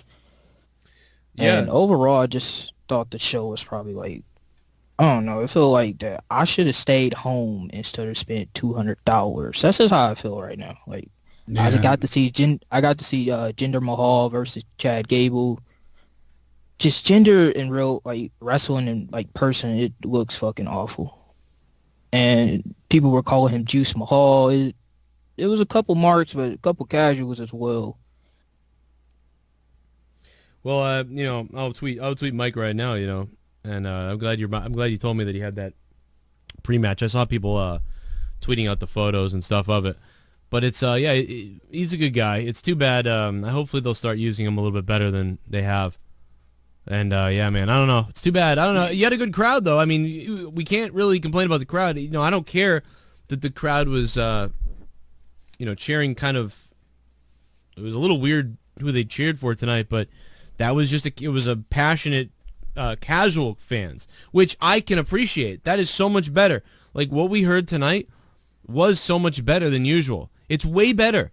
I'm not somebody who's going to root for the crowd to boo and like root for the crowd to do whatever. I root for the crowd to be excited, and I don't care who they agree with. Even if I don't like Reigns, I'm not going to cheer Reigns right now with what he's doing. But I'm not going to be like those fans are dumb in St. Louis. No way. At least they were loud, and they weren't all. Half of them were booing, half of them were cheering, but everybody was invested. I will say that. So that's a win for WWE, at least in St. Louis. That's what we used to get from most crowds with Cena. They could go to Idaho, they could go to California, they could go to Boston, they could go to New York, and a lot of times the fans would be loudly screaming for Cena and against him, and it'd be like, well, as long as everybody's standing, who cares? That's how they felt. But Roman, when you go to like, Arizona and fucking New Hampshire and Boston and New York and these places, like he either gets booed or their fans are too quiet, and then some people cheer, and that just sucks. So at least tonight, at least they made noise, and they booed Lesnar. Clearly, these people were the ones that were on the side of like, yes, boo Lesnar. He's never here, and he's the bad guy. So I was actually cheering Lesnar, and then people were like trying to like boo over me, and I'm like, there's really no point if in Saudi Arabia we 100% know that Roman is most likely gonna win this match. I wouldn't be so sure. I don't know about that. We thought that about the WrestleMania main event, and details of Brock's new contract is pretty fucking lucrative indeed. I mean, the report states Lesnar is going to receive $100,000 for every television appearance, $500,000 when he competes on a pay-per-view. Could be fake. And in addition, he's getting a fixed amount of $500,000 per year for image rights, which is to be paid in 4 installments of $125,000 each quarter. Oh shit! It could be fake too. I mean, they did this recently with saying he's going back to the UFC. He's not going to sign, and then they put Dana White out there. Look at the lengths they go to throw you off. Like if they think about it, they start announcing his new contract right now and stuff like that. Oh well, he's not losing the belt because he's here. Nope, and then he loses the belt. It could absolutely could happen. I think it could. I'm 50-50 on it now. I'm still picking. I think they should put it on Reigns and make Reigns a heel. But what I forgot was, they're not going to be in America on next Monday. They're going to be in Canada. Yep. And I don't know what that Canadian crowd is like anymore up there. I don't know if they're going to boo Reigns or if they're going to cheer Reigns up there. I don't know. Now, going back in time, you would think they would boo him. Being a Canadian crowd, they would say, this guy's not the best wrestler, Let's boo him. But I don't know, because before, I remember Bret Hart coming back a few times up there. And the fans weren't blowing up like they used to, and it was like, man, we're in like Montreal right now. Like the fans are cheering, but oh my God, Stone Cold could come out and get a bigger ovation. But back in the day, Bret Hart, this place would have blown off the hinges. And even I don't get it. So like I was like I don't know what kind of crowd we're gonna get. I feel like all those old wrestling fans aren't even there anymore, or they don't go to the shows for sure. So I don't know. Anyway, but Thanks, man, for the call. Anything else you want to say? All I want to say is thank you for all the people that was there that was in my row that left a lot of empty seats for me to lay my head down at because it was very comfortable. My whole entire row, so it was like the 3rd hour of Raw, and they think he got right to Finn Balor, Seth Rollins versus the Miztourage, and I looked on the side, I seen empty seats. Wait, where did everybody go? I thought Raw ended at 10, not 9. But that's messed up. Everybody left. Well, that's why they made the main event, by the way, in the 2nd hour, because their viewership in the 3rd hour drops dramatically. So there's another reason for that, you know? Yeah, the audience they aim for goes to bed. Yeah, I thought Brock and Roman was going to main event, but then I seen on Twitter that the women's match is going to main event. I'm like, oh, God, this is going to be bad. And then right when Ronda came out, the crowd actually was alive at that point. Yeah, they were hot for Ronda. Yeah, then died right after that. But yeah, I'm gonna let you guys go. I'm gonna be still watching the show. All right, man. It was good nice shit. talking to y'all guys. Yeah, I just think it's great that Sasha Banks' sweet ass got to see Sasha Banks' sweet ass. You know? And Alexa's sweet ass. That was my jizz match, y'all. I was jizzing in my pants during that match. My jizz match. My jizz match. I love you, man. Thanks for the call. No longer a bathroom break for that reason. That guy's great. No, that was my jizz match. What the fuck? Oh man.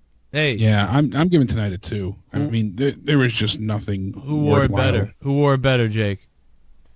Ooh, that's a tough call. Look at those streamers, dude. My cousins are trying to celebrate the new year, and all I could think about was, hey, this is like Macho Man streamers. You're selling it well. And my cousins are like, who the fuck is the Macho Man? Yeah, that's the problem. At that point in time, too, you were what? How old there? Maybe 9, maybe 8. Yeah, so you figure it's 95, you know? No, it was 93. 93? Oh, so you were younger than that then. Maybe 90. Yeah. Might have been 90. It's either 90. It could be 90, 91, or 92, or 93. I don't know which one, but it's one of those years. Based on, you know what? I don't know. Actually, you know, I could have been 6. I'm thinking about when the picture that I have of Macho Man is up here, but that has nothing to do with it. So, I don't know. Could be 90, 91. But I look hilarious. I know that. Oh man, I was on that same Instagram, on my Instagram, and there it was, man. I'm trying to figure out what's behind me. Like, I think that might be a wrestling ring thing behind me, a wrestling box behind me. I don't know. Oh man, I got to have one of the one of the internet lords zoom in and enhance it and figure it out. Yeah, somebody will figure out what that is. It's like they'll CSI that shit. And they'll doctor it and have ShiBUM. I haven't been able to donate a lot, but that's because ever since Jake started to pimp me out, he's been keeping all the money. But after tonight, I am not excited at all for the greatest shit show, but I am little excited for Taker Rusev though. Jake, pay me more. Joe's male sex slave. Thank you for the donation. And you're right. What I'll say, Joe's male sex slave, thanks for the $5 coming in $5 ShiBUM. I think the Rusev match could be longer because I think they could stall. You know, they could end up doing the whole, like, Rusev rolls out of the ring, you know, tries to get away from Undertaker type of thing. Joe, here's what I don't understand. Why are they fighting so hard against the grain? If they just give us what we want, they will make money. All we want is a good wrestling show. It's not hard. When will it get it through their thick heads? You know, I don't know. I don't understand why they try to force this. Maybe it's because it's in the middle. Eric Gonzalez, maybe they see things in the middle. They see the numbers, they see the sales, and that's, I imagine that could be what they're thinking. Let's pretend we're in WWE shoes for a second. All right? Let's all go into WWE shoes. So you got a guy, Roman Reigns, who's selling like the most merchandise right now. Probably like one of the top. I don't even know if Jake knows, but I think he's like one of the top merchandise guys. Yeah, Roman, he's up there. So if you look at house show attendance for Roman Reigns is higher. T-shirt sales for Roman Reigns is higher. Whether he gets booed or cheered, the response for Roman Reigns a lot of times is the loudest. And when you add the fact of his relationship with the Rock and his bloodline and all that stuff, his appeal to women and some children, you are going to try to push it. You're going to say, well, let's put him in this position to win, and then hopefully his merch and everything goes up even higher. You wouldn't think, well, let's take the guy who's selling the most, creating the buzz at the house shows, let's take that guy and let's flip him heel now and possibly risk 70% of everything we sell. And I think that's maybe why. And the thing about it is, I'm not saying that like Finn Balor or Seth Rollins or anybody else, I'm not saying anybody else is the guy either. I'm not saying that. I'm not saying, wow, Shinsuke Nakamura should be the guy, not Roman. I'm not even saying that. That's not what I'm saying. That's not why I'm mad that Roman Reigns is in the position he's in. I'm mad because they can't put together a show weekly and then sell a pay-per-view or a special event or whatever you want to call it the proper way. And that is why the numbers are dropping. The way they book people, what they write, and what they choose to do is the reason why the ratings are dropping and the house show attendance is falling. It's not because of Roman Reigns. It's because of the decision-making and the writing that they decide to go with. Now, I'm not saying the writing because they could have many writers that are writing great stuff. Sometimes they do. Remember the list, the Jericho, the list, like Raw was horrible at that time, but those list segments most of the time were pretty good. And Jimmy Jacobs that wrote that with Jericho? I believe so. So, Jimmy Jacobs came up with some gold. It almost didn't happen, and he got that story to go through. They got that thing to work. But how close were they to not having that go through and not having that happen? It almost didn't happen. And that was one of the better stupid random stories that they did something with. And that was like the comic relief. Numbers be dropping, ass cheeks popping.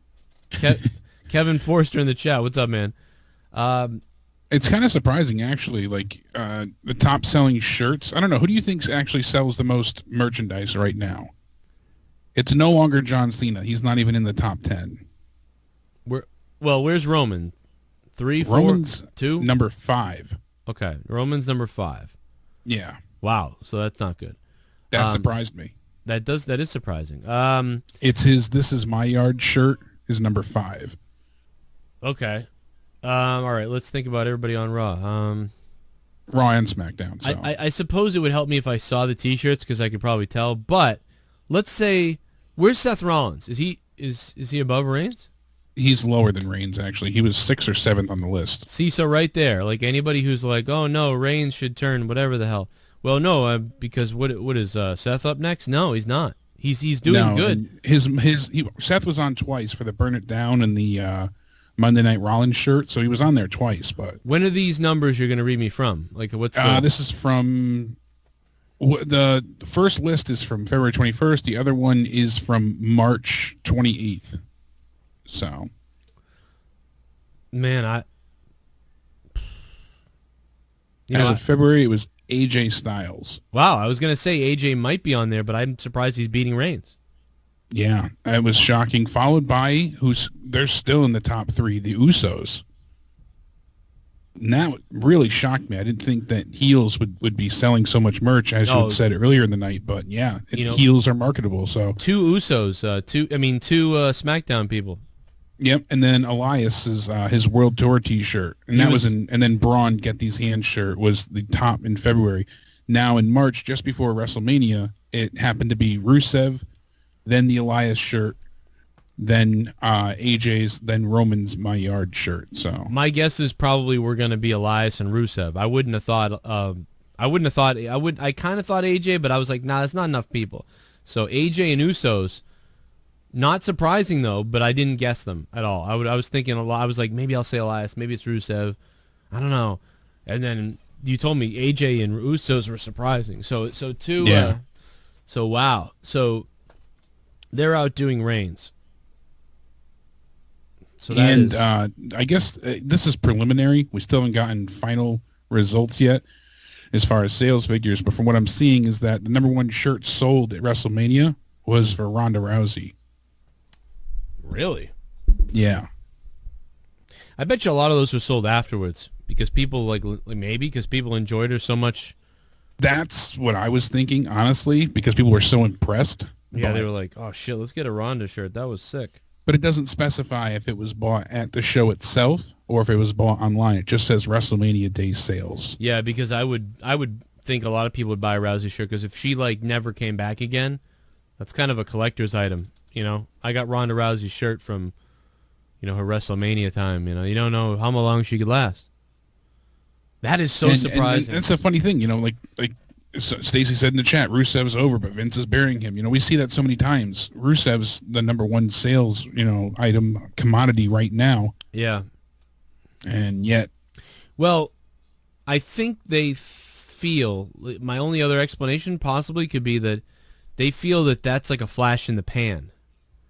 They feel like, well, Rusev Day will come and go. These people eventually will stop buying, Rusev Day shirts. But they feel like they could always release a Roman Reigns shirt. It doesn't matter what it says. It could be, he could say, My Yard Now. It could say, Believe That, Baby, or Believe That. And then, in different ways, they could keep selling different Reigns, like Superman Punch, or my everything you said is just so fluffiously gay. It's just ridiculous. So, you think about it. It is stupid. Superman Punch, My Yard, Clown Fucker. It's Clown Fucker. It just doesn't work. It's just ridiculous. They need to just give up on the face Roman already. I'm trying to find these stupid excuses for why they could possibly fucking like this guy.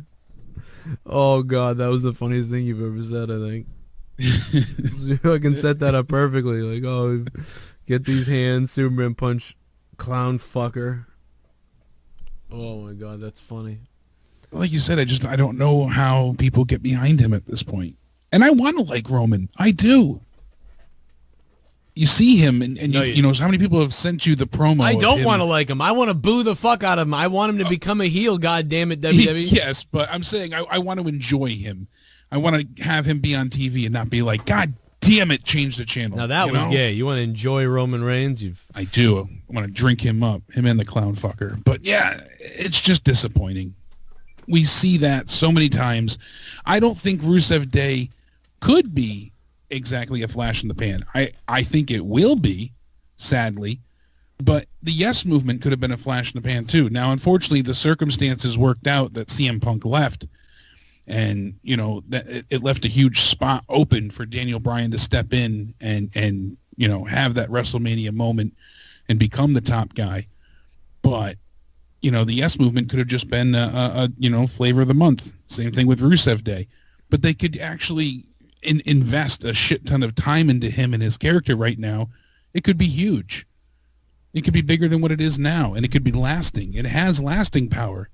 It really does. Maybe these people know something that we don't know. You know what I mean? Because fast forward a little. Rewind. Forget the sales. Forget everything else. Rewind. They put him in NXT. They're talking about him, all this stuff. He's going to do all these things. CM Punk requests the 3 guys. The WWE says you can have these 2, but you have to take Roman. So CM Punk was forced to take Roman when he didn't want to do it. And then Reigns was pushed as the guy in the Shield. Even though we all said, lots of people said they loved Dean the most. And at the time, I liked Seth the most.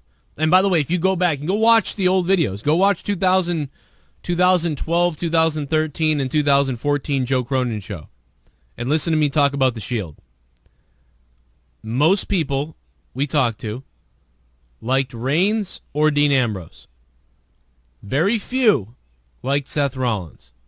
And Seth Rollins was my favorite because of his wrestling. I wasn't sure what he was going to be able to do on the mic at the time. I knew that Dean Ambrose was going to be the best on the mic at the time. And was the best overall WWE wrestler, it seemed like. But come to find out, Dean has gotten worse every single month he exists in WWE. And Seth Rollins, surprisingly, has been the best solo act of all of them, as far as I'm concerned. I know Reigns has been in the main events, and Reigns is pretty good and everything. But for me, the most entertaining guy ended up being Seth when he was a heel, even though he was a little goofy. But it was pretty good when you look back at it. I'll remember Seth's run as a heel. I barely remember anything Reigns does, other than I just thought it was weird and I didn't like it. And Dean Ambrose... I'm going to kill him anyways, John. I'm going to kill him anyway, John. He almost killed Edge. But I'm never going to remember so much of this. that stood out. You know, the shit with him with the Money in the bank briefcase and then actually getting the title at Mania and everything afterwards, the J&J security. Nothing with Reigns, you think back, what's memorable? The only thing I can think of is when he got physical with Vince. No, I don't even... I remember when... That's the only thing that stands out to me. remember when Vince said fuck live. I don't remember... I don't remember what he did. That was kind of all on the same night, I believe. Right. Okay, was it? Yeah, that's why. I believe so. That's when Roman Superman punched Vince and got the belt, and he won it from Sheamus. Okay, yeah. That's the only thing that stands out. Listen to me, you little fuck. Everything from Roman for the past 4 years. Yeah, I was. I love Dean. I loved Dean when he was John Moxley, and I loved Dean at first in the Shield, and even a little bit into it. And clearly he was sort of the leader speaker of the Shield. Dean was, and that was because he could talk the best. So it was like, well, yeah, he could riff. He could spit fire a little bit, and it was entertaining. And then I remember Dean, when he was sawing a goddamn Dummy's Privates and coming out with the hot dog truck, and we're like, oh, this guy is the crazier cousin of Stone Cold. Like he had that kind of, like he was compared to Stone Cold a lot, but it was a good comparison, I feel like. And then he just dropped off the wayside. I feel like he didn't give a damn. Like Blue Easy just said, all you remember now is that damn Stone Cold podcast. Yeah, that's all you remember is him sitting there stone-faced. Like an idiot. Dean, you had a pretty hard childhood, you want to tell us about that? Nah, man. Let me get the donations up here because I dropped behind a little bit. Let's see. Here we go.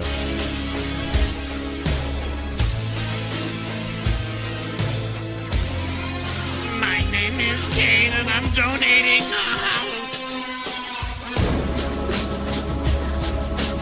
Hey Joe and Jake. Joe, I am gonna make my first YouTube video.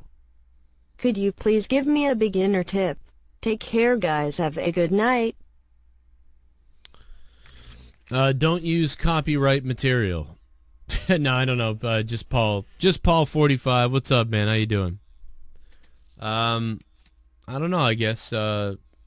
Make sure it's entertaining.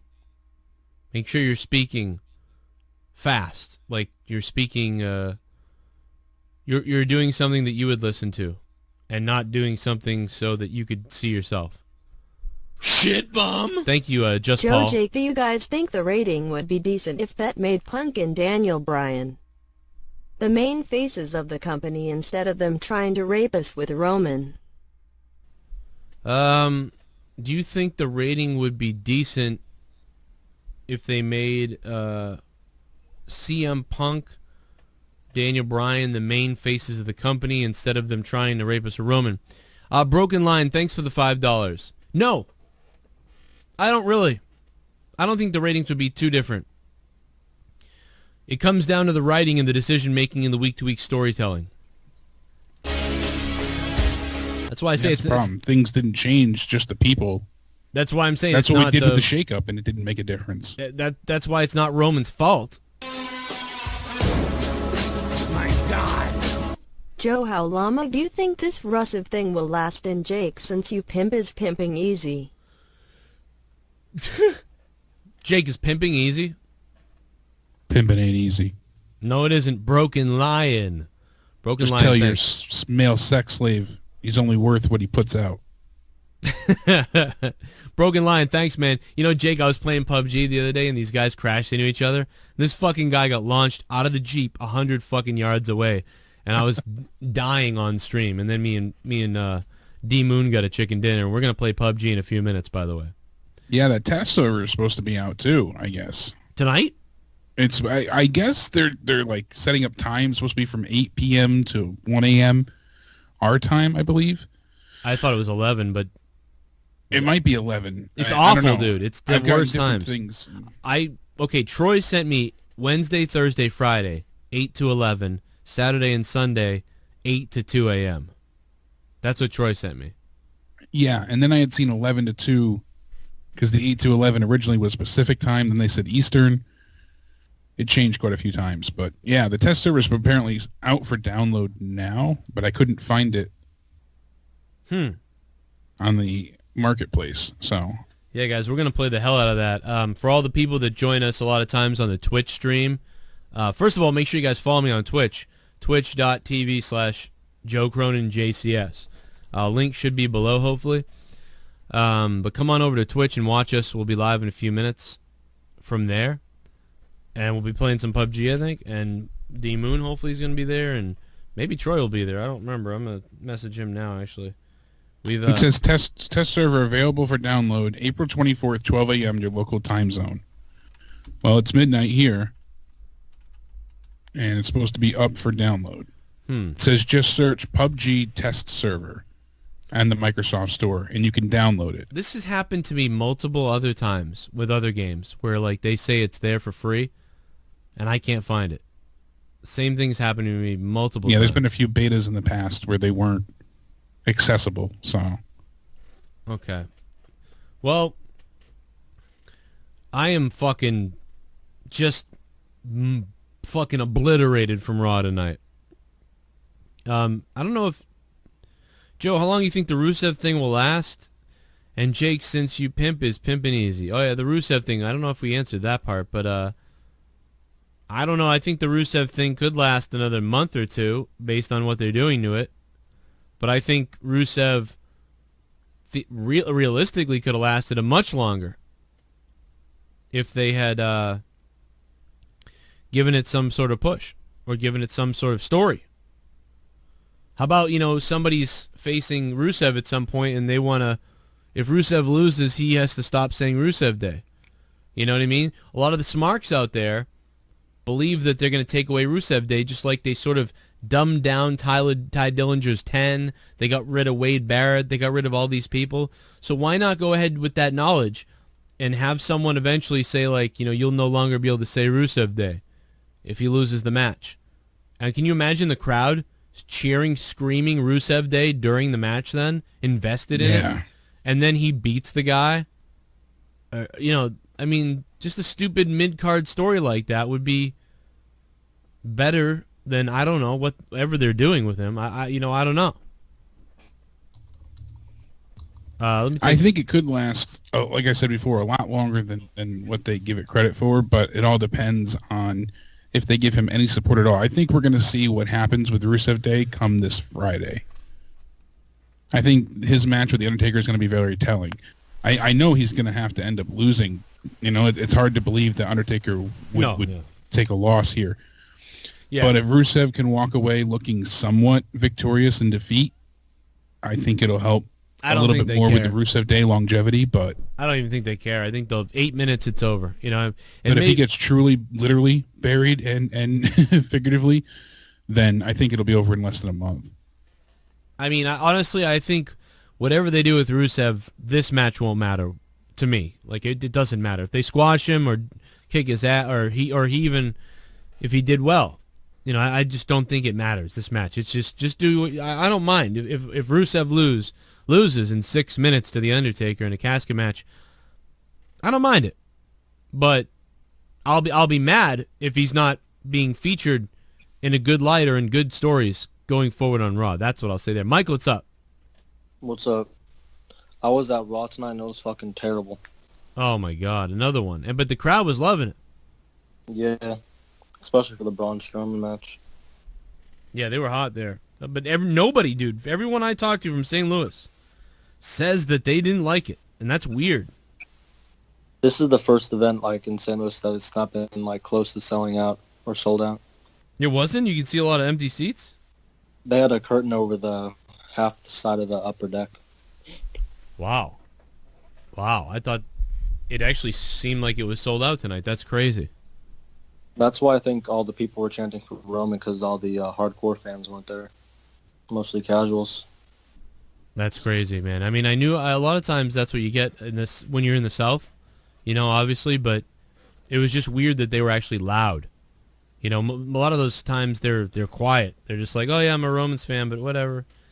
But yeah, for them to be so passionate, it was weird. But that's got to be the loudest, one of the loudest places for Roman. There is. I can't fucking stand it. And you had to go there. I'm sorry, man. I don't know. I don't know what to tell you. It's just weird. Yeah. Anything else that happened? You can see Sasha Banks' ass from my spot. That's another one. Yeah, that seemed to be the crowd pleaser tonight. Yeah. I'm sorry, man. I wish you were alive in '98. You would have liked it. Say what? I said I wish you were alive in '98. You would have liked it. Yeah. Yeah, sadly, you know, that's multiple people now that we've talked to that were there. Usually, you know, what would you give it, Michael, as for a score yourself? A 3. Yeah, Wow. see, I gave it a 2, so that means it's a 1. How old are you? 17. See? If I was 17, it was like, well, actually when I was 17, I was loving it still. And it was already you know, it was WrestleMania 17. That was one of the best WrestleManias. You know, and it's like, look at this shit. I wish I was alive back then. I don't think that I started getting bored with it a little bit until, again, there was always periods where you get bored with it. Like 95 was, you know, obviously it was starting to get bad. 96 and 95 was kind of like a down period. 93 was a little bit down.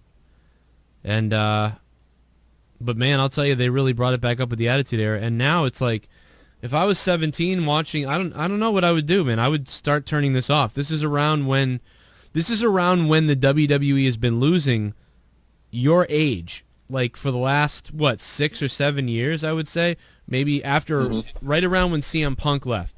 This is when 17, 18, 19-year-olds start tuning out. Because what happens is they go to college, and then all the guys, you know, you start talking about sports and other things, and people just go, wrestling's stupid, you know? And they don't hold on to that demographic anymore.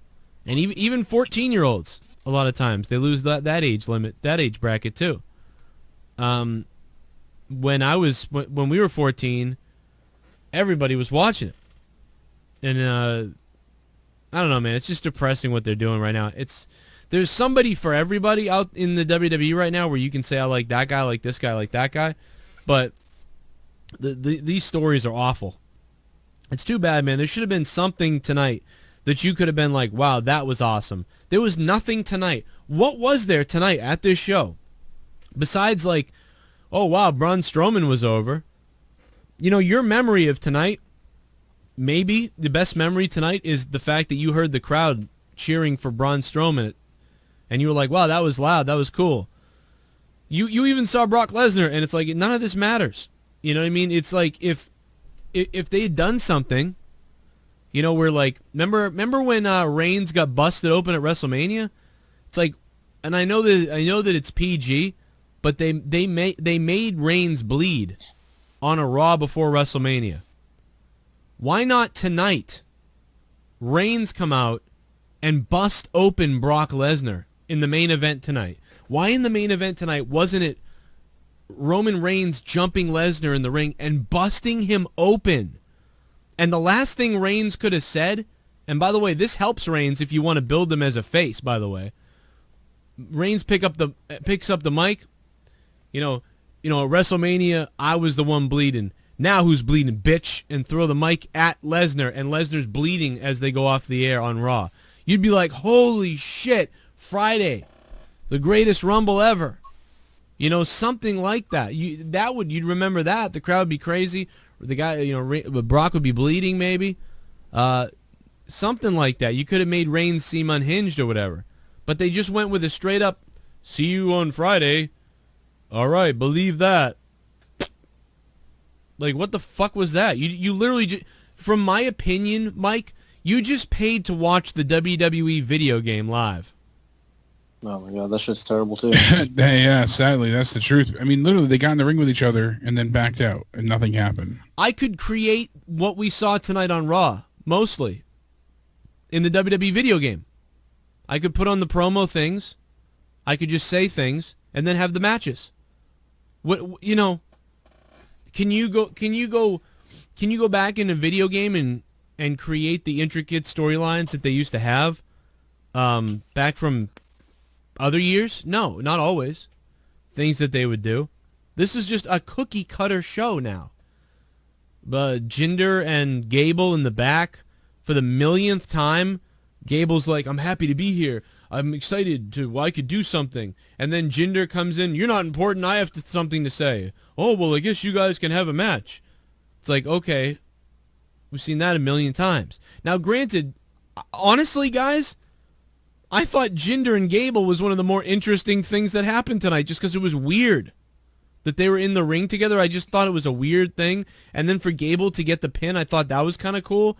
I just thought that was one of the better things that happened.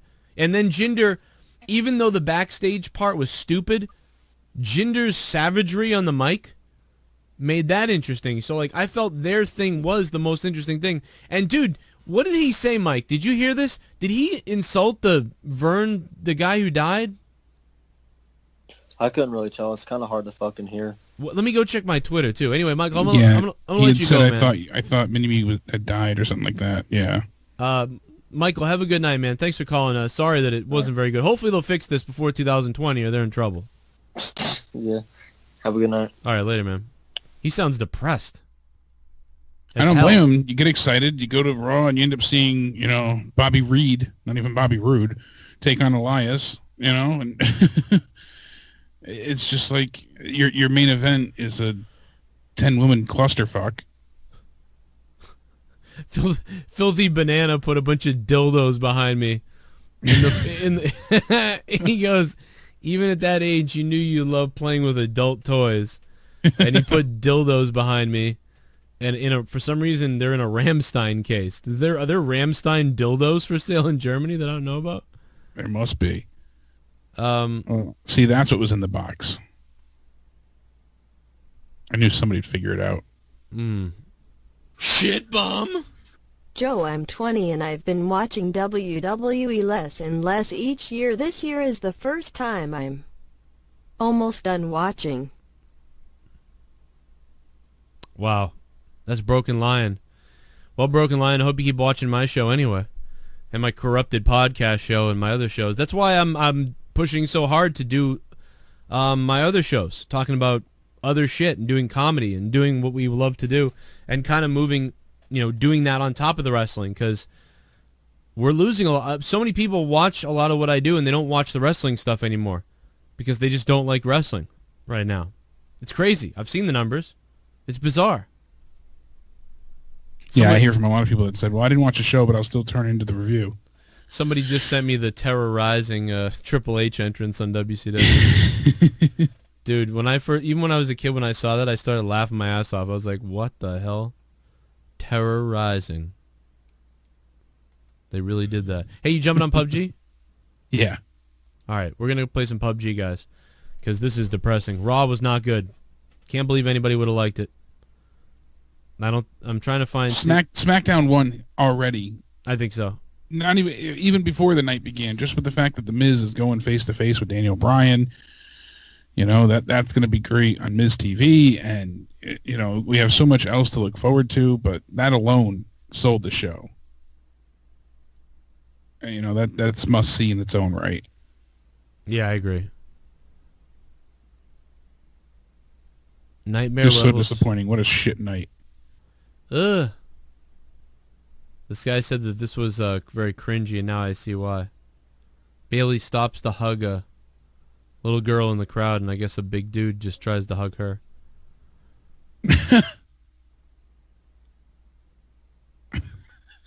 I guess she doesn't hug everybody. I don't blame her. Well, you know, and that's your gimmick. I mean, hug the fucking guy.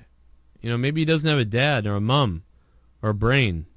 Maybe he just wants to grab a piece of her ass. You know what would have been funny if she turned to him and was like, oh, and then she just kept walking, like, and pretended to flash him like that? That'd be weird. That'd be out of character. Let's take a look at the poll. I'm in a fucking coma if you can't tell everybody. This show put me to fucking death. It was 3 hours of torture. Shit bum. Look at that. Even my 65-year granddad doesn't like WWE's booking. 0 tenths for me. Well, he probably has a brain.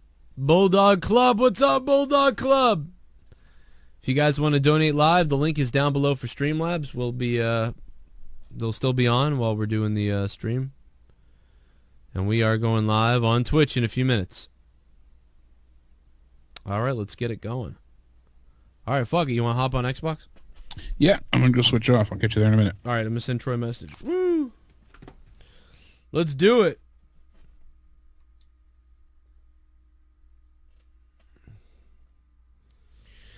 Grimm's Toy Show texted me.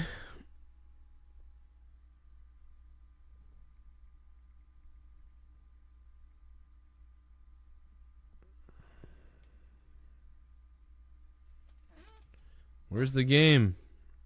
There it is.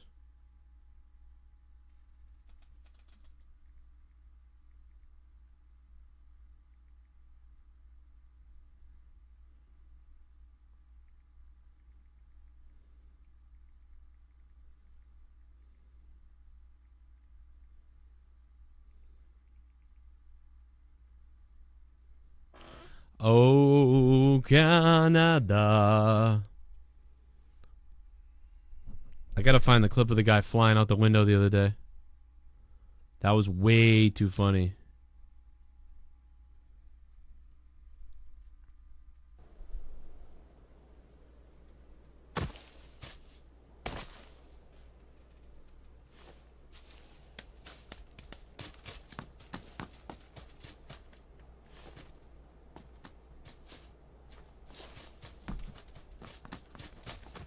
Oh, I started a game by accident. What the fuck? Didn't mean to do that.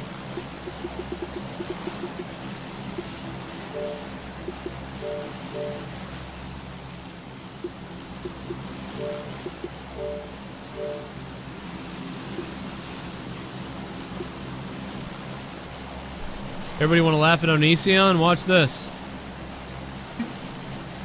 I should be sad about it. I should be angry at myself.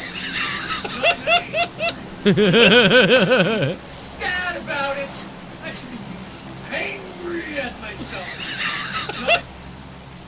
I should be sad about it.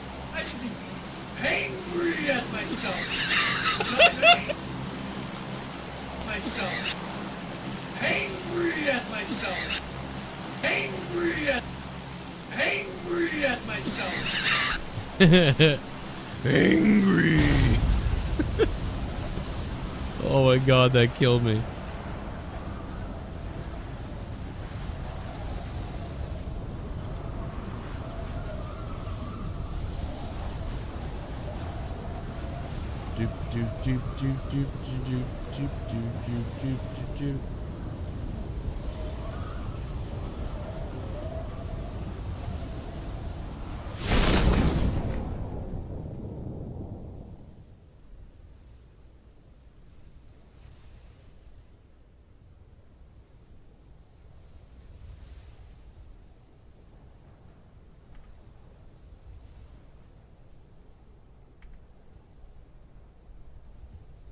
All right, I'm gonna totally kill myself in this game because maybe now you can hear me.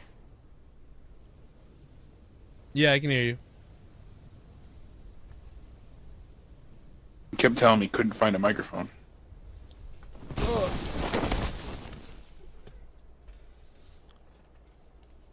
It's okay. I hit play by accident and just randomly ended up in a solo game somehow.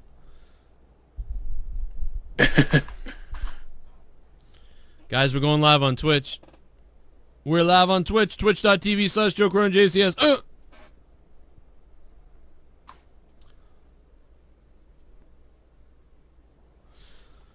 Have you seen this, have you seen the Jeffy character on YouTube? I don't believe so. So, like, a bunch of kids watch this character. Maybe people in the chat know if you have kids or whatever. Jeffy. And they're all into Jeffy. People in my son's class were, like, telling Gavin about it, I guess. So, like, he had been watching it. Dude, do you remember Crank Yankers? Yeah, I remember. Do you remember the retard guy with the helmet? Yeah, Ed. Bread makes me poop. It's Jeffy. It's Jeffy. Jeffy's Really? like, hey, get my damn poopy now. I did a pooper. Like, and he's like, there's like, he's got a stick thing on the puppet. And you know how, like, when you used to make fun of somebody in school back in our day, when you call someone a retard all the time, you'd be like, you'd slap your chest like that. Yeah. That's what the puppet does. So, like, Gavin is watching the fuck out of these videos, and like he's always it's all he popular. walks around all day going like, yeah, my poopy smells and stuff, and I'm like, dude, what are you doing? Like, and then eventually, like, and then he started doing the thing where he's like, and I'm like, why the fuck are you acting like a retard? Like, I legit was like screaming at him at one point, like, dude, what the fuck are you doing? Like, and yeah, and come to find out, it's these goddamn cartoons. Wow, I'm surprised that got so popular. That's crazy. And here's the thing, he wants one to play with, and I'm like, dude, and I don't know what to do. I'm actually confused, to be honest. As a parent, I'm not kidding. I want to allow my kid to like this character that people like, and whatever, and like be creative. He wants to have a puppet and everything, but because when I was a kid, I had a puppet too. Like I wanted a puppet, and then like after a few minutes, I was like, all right, this sucks, and I stopped playing with it. You know, it's not like I became like a psycho, which is weird because years later I saw Howard Stern Private Parts, and I guess he played with puppets too. He said, so that was kind of funny, but because I thought I was fucking weird, but I'm like, I don't know, dude. This thing is like a fucking supposed to be like a retarded kid, and like you're being like, and it's like, what the fuck is going on, dude? Like, I'm like, you're not wrong. I'm like, I don't think I want my kid like walking around making fun of retarded kids like with a puppet. Like, I feel like that's a cancer. Yeah. I'm watching it right now, and it's definitely Ed from Crank Yankers. Like you said, he's got the blue helmet on. Looks like he's wearing a diaper. Yeah, he wears a diaper, dude. He's got a pencil stuck up his nose. I've seen the meme before.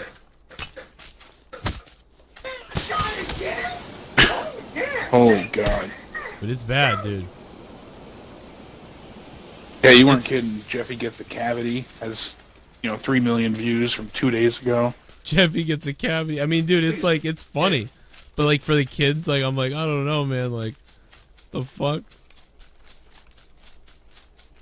I'll be there in 1 second. I'll be ready to start a game. I don't. Yeah, that's like you said. It's kind of hard to. Like, I'm no SJW. You know, you want to let your kids get stuff and have fun, and yeah, but that's like, it's tricky. That's why I feel bad. Like, I'm like, no, I don't know.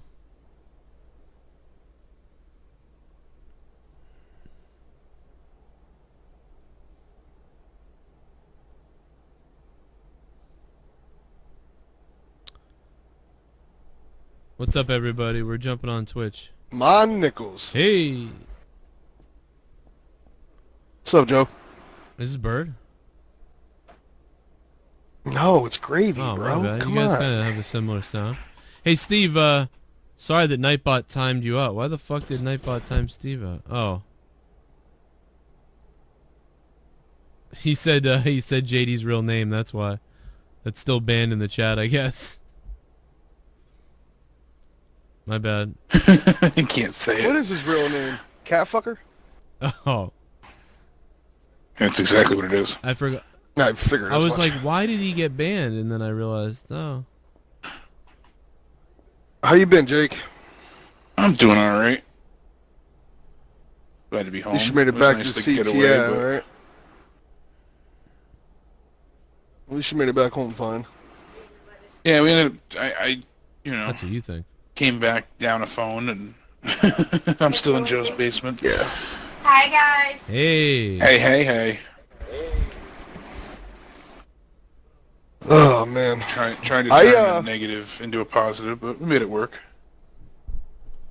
Yeah, the new Venom trailer does look great. I don't know if you did watch that before, Joe, but a few people sent it to us, and it looks good, because the original worry I had was they only said Venom was going to be in the movie a total of 5 minutes, because they didn't put in much budget for the movie, I guess. And then a bunch of the test audiences hated it, so they went back through and did reshoots and added a lot more Venom scenes.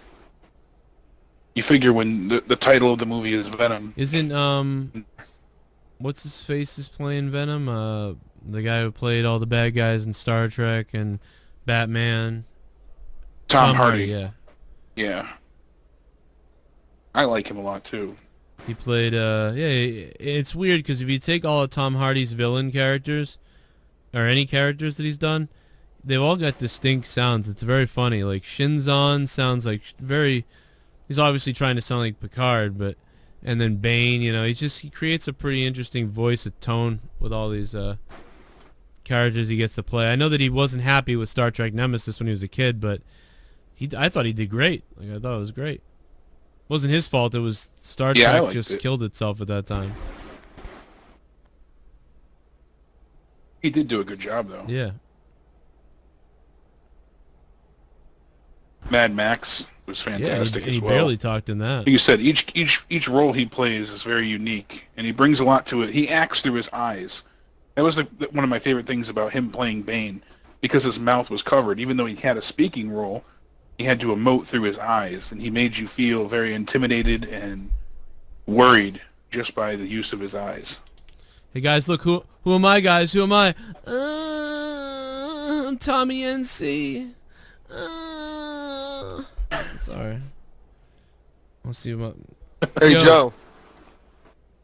It's funny how you tweeted out when the Greatest Royal Rumble where the girls were wrestling. I said to Shelby while we were laying here, I said, why in the fuck are they showing this when they're not even allowed to fucking go? Yeah, it was really weird. Yeah, someone should get slapped for that. Yeah, you know, Jake, like, the fuck? Because it's like... I guess they wanted to remind the women of their place. No, they had to... Well, don't forget. They had to promote it then. I mean, they really did. That's the thing. That's why they should have had the women, though, in the second hour. Yeah, but that's kind of the worst time to do it. Like, during them, when they're not even... Like, they could care... They could give a fuck less. Yeah. Like... Yeah, whatever. Yeah, the test server is out for download, but I guess you were right, or Troy was right. They originally listed, and although like the times that the things were going to be active, the server itself, but it was in Eastern Standard Time, and then they changed it to Pacific Time. So now the times you listed were right. It's just that the ones I had were Eastern. Can So this- it's going to be 8 p.m. till 2 a.m. Can anybody explain to me Wednesday, Thursday, and Friday. Can you explain to me what I lie about wrestling? This guy wrote. This guy, Mr. Pat, on the YouTube chat, he said, "You fucking faggot, you fucking lie about wrestling." What the fuck does that mean? Dude, go play in traffic, bro. Like, what? Like, what do I lie about wrestling? How can you? There's nothing to lie How can about. your opinion be lying about wrestling, bro? You need an English class, dude. Are you in the U.S. or are you in fucking Bumblehound or some fucking place we don't know about? Fucking Mr. Fucking lie about you lie about wrestling. What the fuck? Wrestling's a lie, you fuck. All right, I'm back out of this game. That guy's fucking hilarious. Yeah, you're not in the circle. They added a one-man squad. You lie about wrestling. You can always be a one-man squad. That was great. Oh, I haven't played this game. Jake, you know I play fucking Fortnite, bro. Yeah. Well, that's the cool part. I want to try out the new map, the new weapons, the new vehicles, all that shit. Well, me too. It's funny how the mobile app Maybe I'll added like it more things than the actual game. You know, the Xbox release anyways. They added a 28-person lobby with, like, random starts. So it could be all snipers or it could be, you know, nice things like that. Yeah. But the base game can't even have, like, different play modes or maps or shit like that. Of course. Yet. It's ridiculous. Troy, what's going on, baby? Howdy. Yeah, the play schedule for the maps are weird. Just like the couple hours a day for the first few days and shit. Yeah. Did you play it yet or Wednesday, no? Thursday, and Friday. It's going to be from 8 p.m. Well, it's to not 2 out yet. a.m. Okay. Yeah, you can download it, but well, I'm not it's playing not it open. Friday because I'm gonna be watching Monetize this, laughing my ass off. Other than that, Well, actually, you wouldn't be able to play it during monetize this anyway. So it's Wednesday night, Thursday night, and Friday night from 8 p.m. to 11 p.m. Eastern time, and then Saturday and Sunday. I just read it all too. It's going to be from like 8 to 2, I guess. It's 3 hours. I think it said Wednesday, Thursday, Friday, and then Saturday and Sunday. It's like 9 a.m. to 9 p.m. each day or something. Yeah. Can't remember. Because I just went ahead and double-checked, because I had originally the Eastern schedule. Yeah, it's 5 p.m. to 11 p.m. Pacific. So that's 8 to 2. Oh, okay. Oh, cool. And then Saturday and Sunday will be 11 to 11. So that's 2 to 2. 2 p.m. to 2 a.m. It sucks that Europe is from 2 a.m. to 8 a.m. Yeah, well, don't live in Europe, then. Yeah. Go by the European game system. It sucks we gotta wait till Wednesday now. I thought it was coming out actually today. Yeah, it's kind of weird they did that. Like, it's available for download. Yeah, and then they released a $6.99 customization pack. It's got jeans, a t-shirt, a hat, and sneakers that go with the 5 million jacket. Well, it goes with the 5 million jacket. You can't get it from crates. Oh. Yeah, why is it the 5 million pack, but it costs $7? Yeah, that makes no sense. Can't wait till the 7 million pack comes out for $11. And that'll be 10. What are you talking about? That's 7-Eleven on the Sorry to anybody. You're right, they'd be sued. Anybody who got banned. 712. But timed out in the chat. 712. Nightbot's a bitch. Can you take this thing too? I want it, Dave. I figured you wanted it to play your fucking games, you moron. Fuck you. Fuck you. When and where? That's love. Jake, When this and is where, a big that's thing. love. I literally just, well, I can't because we're on Twitch chat. An hour ago. Here. Hey, what's up, Gear Shed? Gear Shed, thanks for the sub, man. Motherfucking Gear Shed. Let's see how bad I do. I got a new controller and everything. So cute. Gear Shed, thanks for supporting the channel, man. Oh, you finally got that bright pink one? No, I got the alt-right one. You didn't see it on my Twitter? Wait, the alt-right one? I was looking for a pink one, though. I wanted the pink one. Yeah, I always played want with the pink one.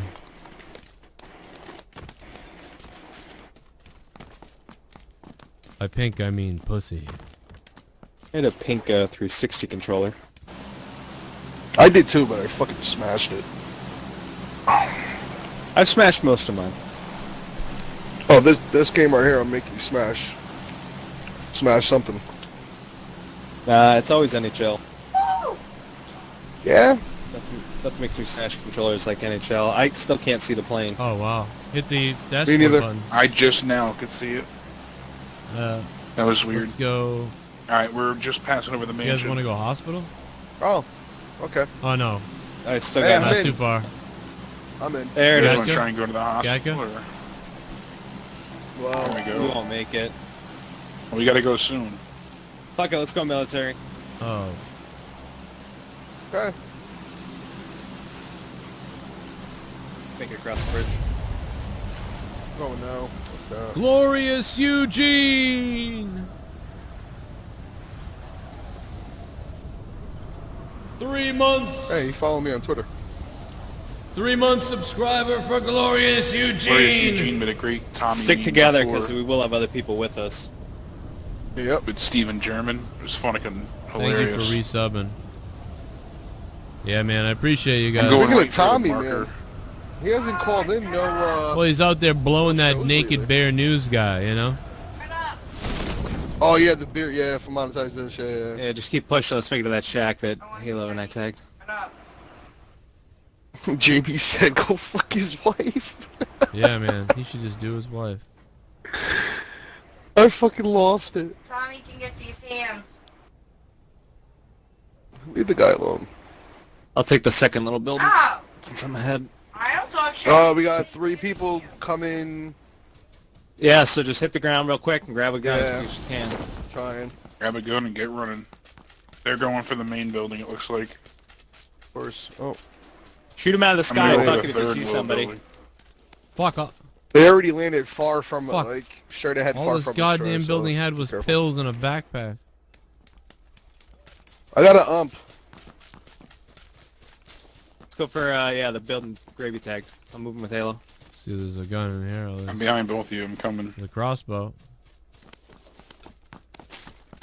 There's 3 people Hey, over there, so fucking be something. careful. Moving the building to the left.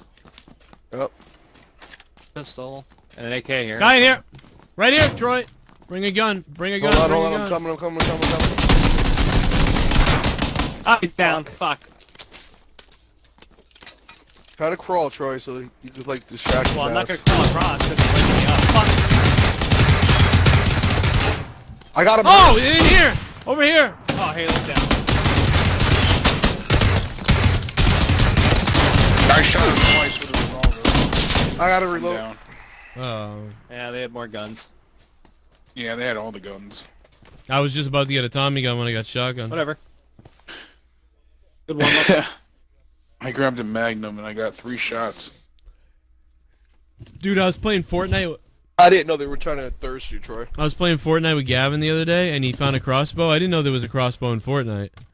And, Yeah, that thing What, sucks. dude, he goes, like, we kept getting attacked by people, and I didn't have a gun yet, and we couldn't find weapons, and he had a crossbow, and I heard, phew, and fucking, he killed somebody. He goes, oh my god, I just killed him with a crossbow with 1 shot. And I'm like, what the hell? And someone else came. Dude, Gavin got 5 kills with the crossbow. I'm like, dude, what is going on? Is it like this? You have to get Yeah, headshots? it's just like you No. Oh. You could get body shots with it. And it'll Oh, kill okay. him. It depending on which one you get. If you got the gold one, then yeah, he'll 1 shot will kill you. Yeah, he was doing 1 shot on these guys. It was like, what the hell is going on? I can't use that fucking thing to save my life. Yeah.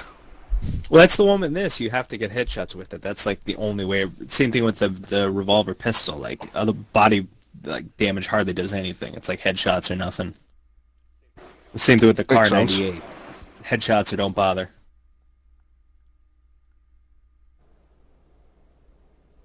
I'm really pissed off that Spider-Man game is PlayStation only. God of War, PlayStation only. I'm kind of pissed off about that too. Well, that's always been that way. Yeah, I know. Yeah, see that's why I'm like, oh, God of War. I knew going in, like, still mad about gotta it. have a though. PlayStation 4. Yeah, we got Halo and Gears. But yeah, And pub. for now. Nah, it won't come out on PS. I think All right, now Xbox we got got a real the game. exclusive rights to it. And I'll see where we're going. All right, let's All do right, it. military Let's- base. We're going right over the middle. School or mansion? Say mansion. People are probably gonna jump to the school if it's going right Yeah, over it. it's gonna be right. The mansion's gonna be a tough shot by the time we get there, but.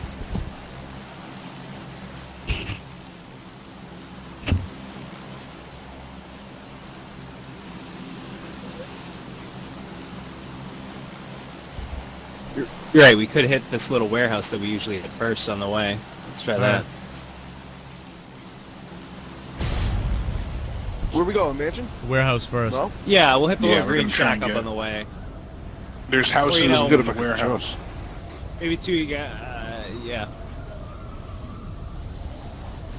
There's like all those 4 little houses, and then the mansions to the left. Or not the mansion, the warehouse. Yeah, Gravy, if you want to just try to head to the mansion and hit up like those or something. Yep. Where I just marked.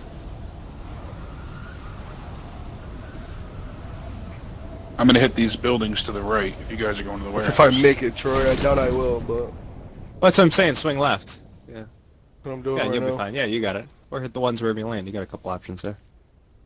And we'll land There's the actually mansion. guys going to the houses with me over here, so I'm gonna keep going to the warehouse. Okay. I don't even want Don't to forget fucking to check try the it right picnic now. tables outside. Because if they get a weapon first, I don't feel like quitting. I'm gonna land at these 3 houses. I can't make that shit, Troy. It's No problem. Impossible. I'm gonna land right here. Yeah, hit those next when we there. This is better actually now because this is how we can work small areas. Is that we have to spread out a little bit more. We can't all crowd. Yeah, up just like keep one in of the mind apartment there's somebody buildings. on that fucking... Yeah, so load Are up they and by be me? ready. Could be people anywhere. I got a gun. Let me know if you make the jump. I got a or not. gun, so I'm gonna go out and look. Alright, I got a shotgun, so I'm gonna go upstairs and see if I find...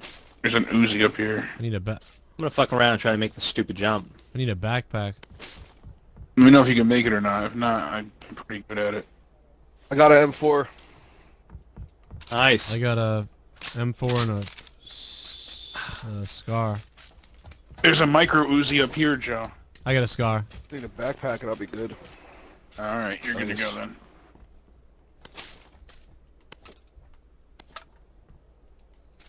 There's a gun out here if someone needs one, an M416. Yeah, I'll take it. I got nothing. Yep. Did you grab the other thing up there, Jake? The Uzi or whatever? There's 2 of them. There's 2 micro Uzis. I only grabbed the 1. I mean, it would be great if I get a fucking book bag out of here.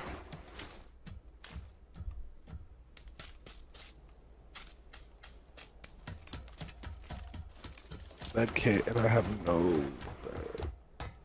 We should head towards the mansion now. Did you make that jump or no? No, I didn't make it. Is there anything even worth grabbing?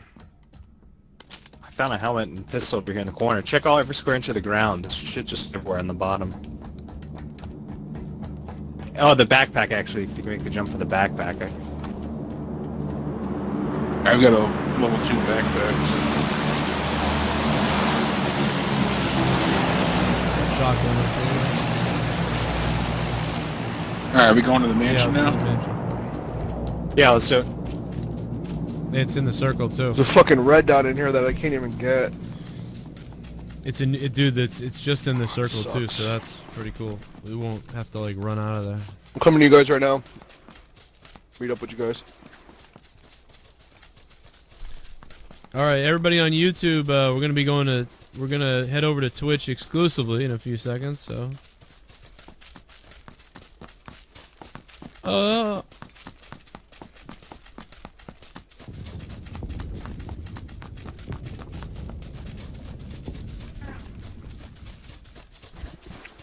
Yeah, I forgot to ask you, Joe. How's that coming with the partnership? It's not gonna happen ever. Okay. I'm assuming, basically. If they haven't partnered me yet, you know, I was like, I'd like to come over here and just do a Twitch show only. If you guys could partner me, I would do that. And they just keep responding back. I'm already like, on nah. Twitch. Fuck you too. What's up? They haven't responded back to you? No, they just say, keep trying and stuff, and it's like, okay. Then they give you the same redundant message. I would have told them to go fuck themselves. And dude, already. when I used to get... Jake or Haley, you guys hit the little blue shack here? No, we missed it. Okay. I'll hit it. Yeah, we, Alright, well, I'm with Halo. Already. Keep going. I'm right behind you guys. Save me a book. You said they think Alexa Bliss got a boob job? Because she kept her shirt on the whole time She did. tonight? She did. She was out with cosmetics for cosmetic surgery, and they said that was in a news report. Yeah, and there's a picture of her with a bikini laying in the sun, and wasn't her? Certainly looks like they're a little. Weren't her boobs already good? Am I wrong? Yeah. I'm sorry. That's what...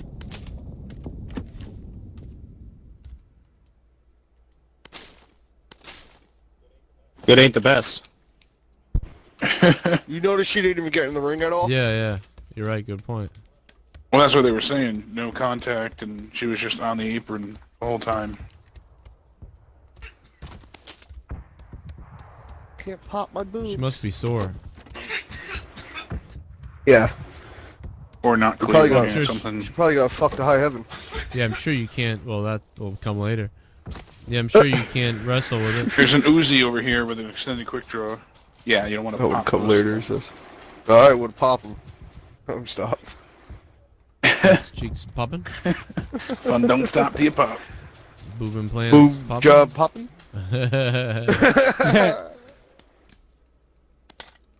Can I get a book bag though? Oh, there's one over here in the small Like, place. What the fuck? I'm coming to you right now. With an Uzi. There's a couple book bags. I want a fucking gun that isn't a fucking Uzi. There's 2 backpacks up by me, so if you don't I find just one. dropped an extended mag. Jake, if you get a red dot, let me know, bro. I got one you had for Uzi. you. I should have kept the micro stock for you. Nice. I made that jump on the other. There's a level 2 backpack. It's alright, Troy. Level 2? Yeah, level 2 up here. And here, I got just a found red an dot ump in for that you. little building. You guys checked the little red house on the way to the mansion outside the gate? Oh, I did not check that. Nope. I'm gonna go check the one outside the circle. Screw it, I'll do You guys should run through the 3rd-story houses because they're not in the ring before we can't do it anymore. Yeah. Run through the 2 buildings that are on the Yeah, circle. I'm gonna go there now. Alright, I'm gonna go check there. I'll go with Jake. And loot the backsides of the building too. I'm in here.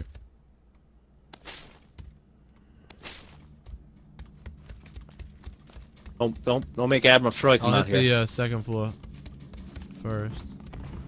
I'll go 3rd. Good communication. I'm gonna fucking come in my pants. There's a car on the 2nd floor. AK here.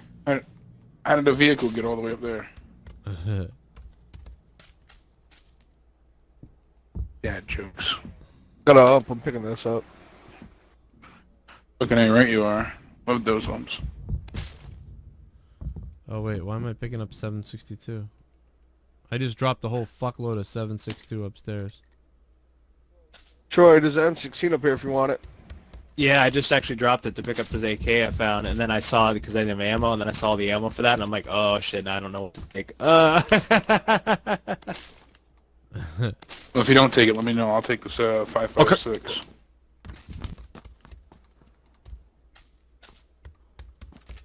I'll take the ammo for you. I'll bring it over there. Oh no, this is an M4. This is an M4, fellas. You did.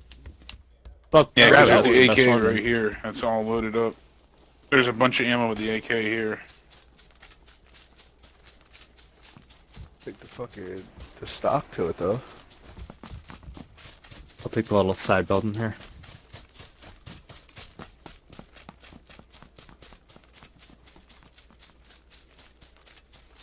What's up, everybody? Level 1 helmet. What's up, Glorious? Eugene. Hope somebody already did get this. All right.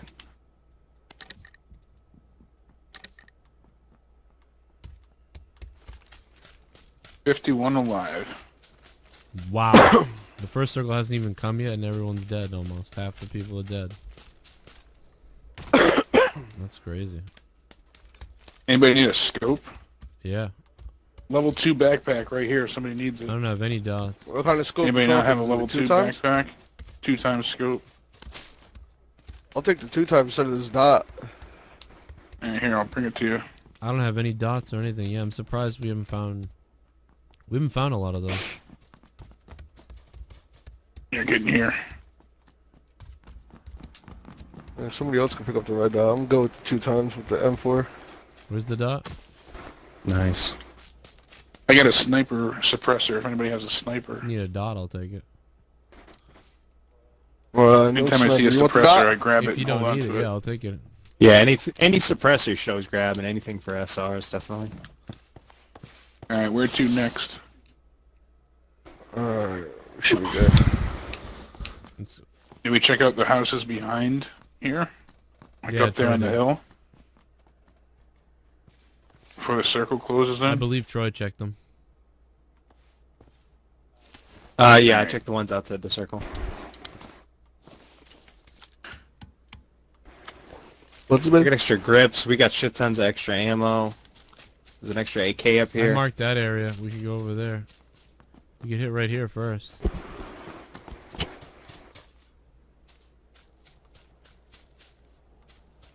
We can do that. Car. Somebody missed the car. Shit. Somebody want to come grab we it? said I there was told a you there was car. a car up there. I didn't. Sorry, I missed it. Somebody didn't listen. I didn't hear it. even Somebody want made my my ump? I got stupid an dad ump fully joke. loaded. Nah. Or an AK. I'll take the ump. I got Keep newsy. the ump I'll grab the right now. Yeah, grab the You ump. want it? Because I'm way over here. I don't give a fuck. No, I'm right next to you, so. Oh, circle's coming, Troy. Yeah, I'm in. I would just say fuck it and just move. Just take the car and let's go. Yeah, we gotta make moves. Yeah, let's go. Alright, let's go. Because we're ways away from the circle still. Yeah. Without a now we have to vehicle. go in the circle instead of go to that place I wanted to go to. Here, drop it real quick. I'll pick it up. Put my gun away. Oh, so I'm hauling ass. I'm keeping the ump. I dropped the AK Oh, up there. yeah. My bad. Alright, whatever. I got a loaded Uzi anyway. No worries.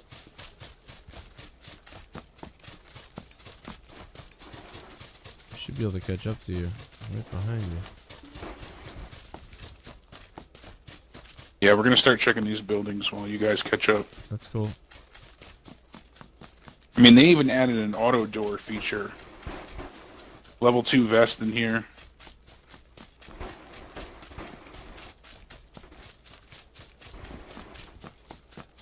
So when you just run next to the door, it automatically opens it. Shit like that on mobile, you know, and it's like... I'll grab the vest if Yeah, no one I needs hate it. mobile though. You know, mobile's like cheat. People send me all the time like, oh, I got a chicken dinner. I'm I like, get that, yeah. but my point is, like, they're making so many advancements. I just feel like they're neglecting this game. Even with the test server coming, I just hope it... Where's the vest? It's like, you know... Oh, right there. Got it. Yeah, My brother's downstairs. playing mobile. He's pretty good at it. I got, like, I don't even know how many kills. 13, I think, was my first record. On the Chinese one, I got, like, 20-something, but... I was fucking people up in that. No joke. Oh, you played on the I Chinese streamed server? it once. Ugh. Yeah, I was playing the Chinese PUBG, and I was actually going into Google Translate and learning... I was like, watching you know, that. I'm an American. I was telling them, I'm like, I am American. And they're like, oh, New York, white boy. Yeah, I totally know. That's fucking funny. Yeah, they were giving me a fucking hard time about everything, but it worked out well. It was fun to screw around. Fun to fuck with them, yeah. The PC version of them, bro, there's some cheating faggots. Yeah. They cheat Oh yeah, so well, much. China's the biggest market for cheating. I got That's a where all the shit ton of cheats come ammo from. I gotta get rid of. I got What like ammo do you have to get 120. rid of? 5.56, Oh, I need that. Yeah, I need 7.62, 5.56. 9mm, 45. I literally have everything. I have extra What does the ammo of M4 take? everything. 5.56. Could use some of that.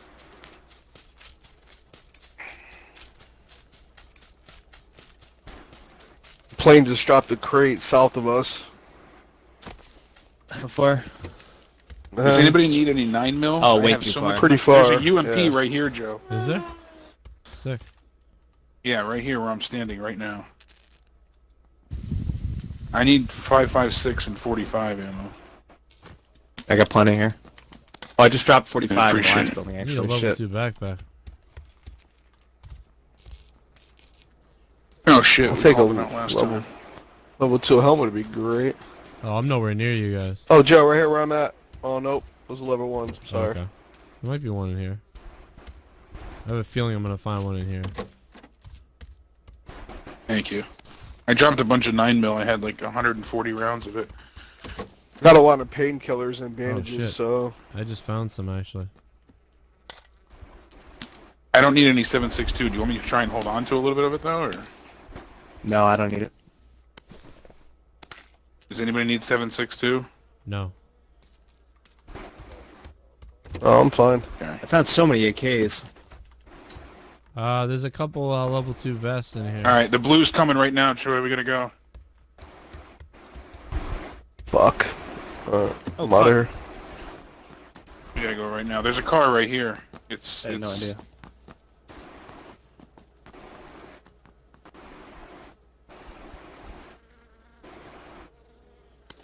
Meet you guys in the circle. I'll let you drive. Oh, here's an ump again.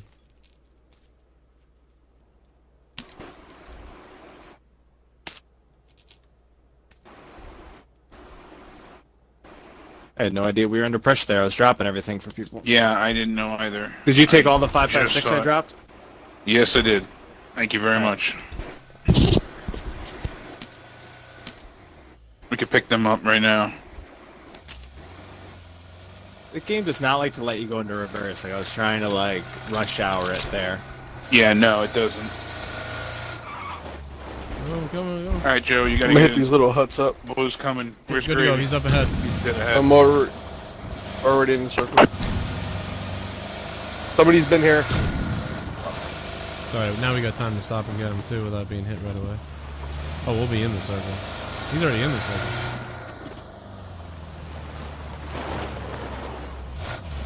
Whoa, Yeah, whoa, this whoa. place is hit, but Alright, we're good. Those have been hit already. Alright, so where are we going? We could go. The plane came down the middle, we can right? go. The plane went down the middle, or? I guess we'll just Directly wait a down the second. middle. Yeah, you're right. Yeah, find out where the next. Oh, there you go. Here we go. We can go down here. Oh, do we I say wanna- right here, Troy. Go South? past Pachinki. Yeah. I like. Yeah, right over there. You guys Yeah, know. like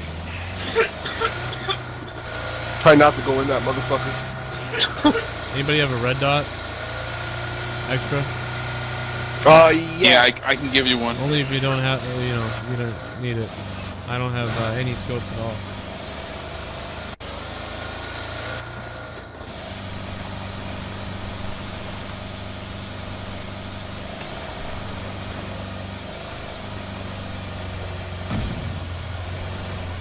If I drop it right now, would it drop in the car or no?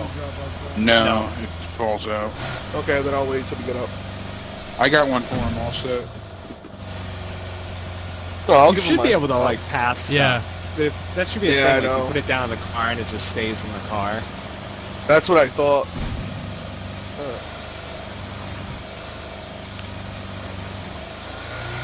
Oh, shit. Troy's famous driving. Oh shit.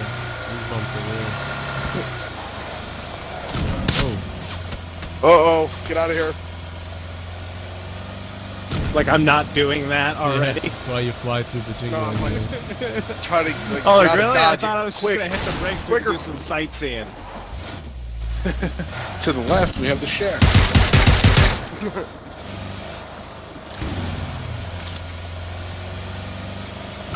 They were in that house. Yeah, I'm not fucking with those dudes.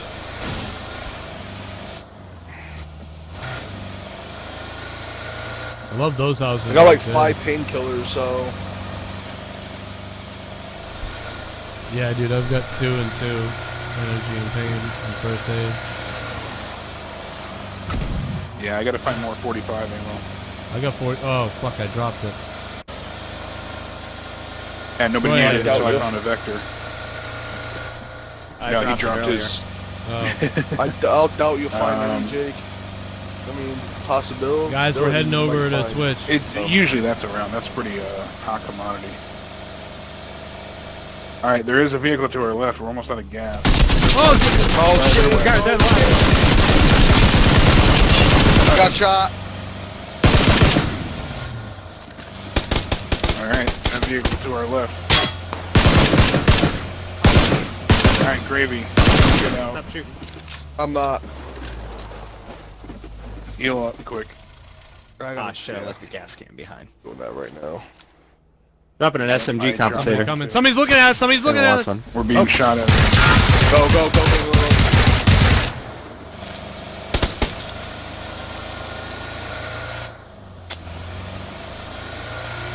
Yeah, we should hold up in these houses. Yeah, yeah. Right in front of us, there's a guy. There's a guy right in front of us. Two of them. I got out. Fuck it, get out, yeah. Need help, I need help. All time. No, get out of the way, get out of the way. Got a grenade back there. Son, I'm dead. Ah, fuck. Cut she shit. Look out. Behind us, behind us, behind us. There's 2.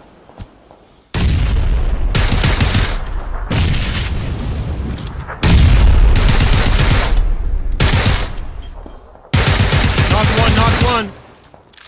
Come on, coming over. Kill it.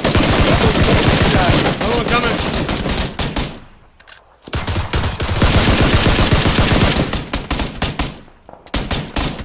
Joe, I got your backside. You're All right. good. Worry about the guy in front of you. Jake, I need to revive. Now. Got Now. one. One's running away. I was on you. Got the other one. I got the other one. We get them all? Shit. Can't believe we didn't fucking pick Troy up. Yeah, they're down. God Fuck. damn it. That did suck. I'm so hurt right now, yo. Gravy, you okay? You Is have he health picking you or up? no? You good? Yeah, Yeah, I'm up. You have health stuff. Yeah, I got bandages. That's about it. Here, there's a first aid kit on this guy's body. Alright. I already got one. This guy had a fucking level 3 helmet. Fuck, man. Sucks we couldn't get fucking Troy up. Yeah, that sucked. Let's time Yeah, to no pick kidding. up a car.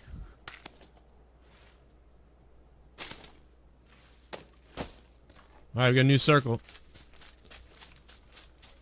Yeah, we gotta hop back in that car and get the fuck out of here.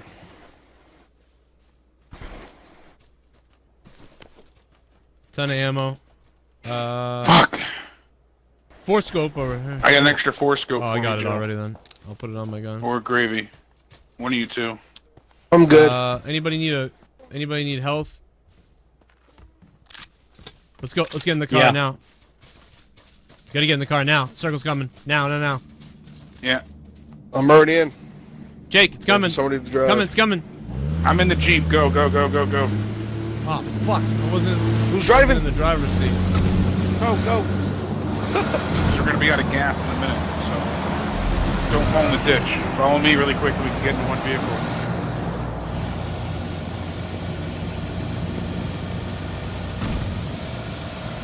As soon as we get in here, get Hold on, into get the to the house. spot first, we'll get out.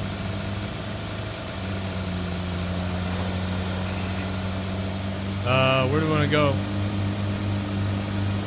Up in the woods? I'm not getting out in the middle of the field. Let's get up in the woods Yeah. up here.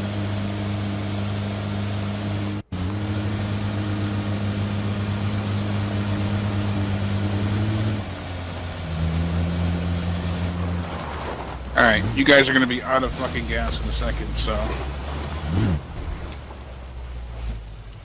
All right, we got the circle to our backs. We got the rock over here. Those houses over there. Right, hop out for a minute, and we can kind houses of over there. We can go to those. Oh no, we're out of the circle now. Okay.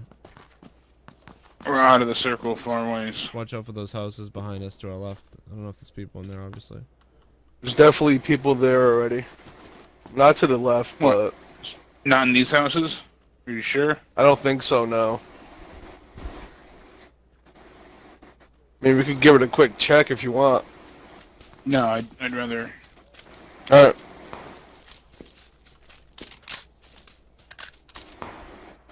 Fuck, I mean, it's all just open except for the bottom. Hey, you know what? If anybody wants to fucking get in the car, I mean, we could have two of us go in the cars. But that's up to you guys. And I'll run down there if you guys want to get in the car. But that's up to you. If you all want to go, we'll all go. That's fine, too. The car barely got gas, though. That's the problem. How much gas does the car have? Might be all right, but... Well, I got the Jeep here. The Jeep's full tank. Alright, they're popping shots off by those houses to our left. They're not at the houses, but they're popping from there. Yeah, I'm gonna go run down. Oh, there's a care package over there. That's why. They're all fighting over the care package. Maybe. Fuck it, let's go with them, Jake. I don't know. Alright, we're gonna go on foot. Okay. Oh, right in front of me, in the field, him. running out. There's two of them, 175, I see him. 180. They're laying down in the bushes. I'm gonna pop one.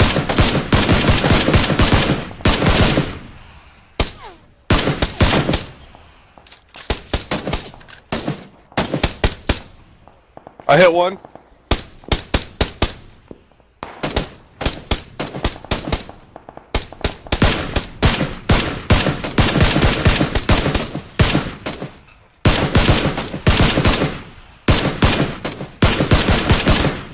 Alright, save your ammo now, unless you got an 8 scope. Alright. What am I doing? I'm just silhouetting. Run. That's all I'm doing. Get in the goddamn Jeep. Jeep. Get in the Jeep, guys. Or Go ahead. run. Or get in the Jeep, or run. Either way. The Jeep's behind us. I'm already with Alright. you. I'm already Alright, with that's Joe. you, Unless Jake. wanna go No, grab that's Jake. you, Jake. Jeep's you, Jake. Sure was ran for it, Jake. Down. Yeah, I know. Why am I not driving? Whole day. Just You're gonna die because you couldn't figure out how to drive. Drive near us. We got a guy on us. We got a guy on us. I'm trying Where to at, heal. Joe? You didn't. Whatever, stop fuck the it. Jeep. It was rolling 1 mile an hour. So Was it? Oh my still? god. Motherfucker. Oh. That was. Why didn't my grenade get... was Was bad. I out of grenades? What the hell happened to my grenades? I'm down, by the way, Gravy. I'm over here, but be careful. Kill him first, though. Fuck him. Kill him. Fuck me. I'll be alright for a second. Ooh. Oh, he's running. He ain't even looking. Oh, you're getting shot by Nah, the get other Halo. guy. Don't shoot at anybody. Do something. Don't shoot at Halo. You're just attracting attention. You're not going to be able to run Halo attracting attention to yourself. I don't know. That's why I wanted to get him up to begin with. Can't revive him There's like a guy that. looking at him. Yeah. Of course you can. Go ahead if you want, but...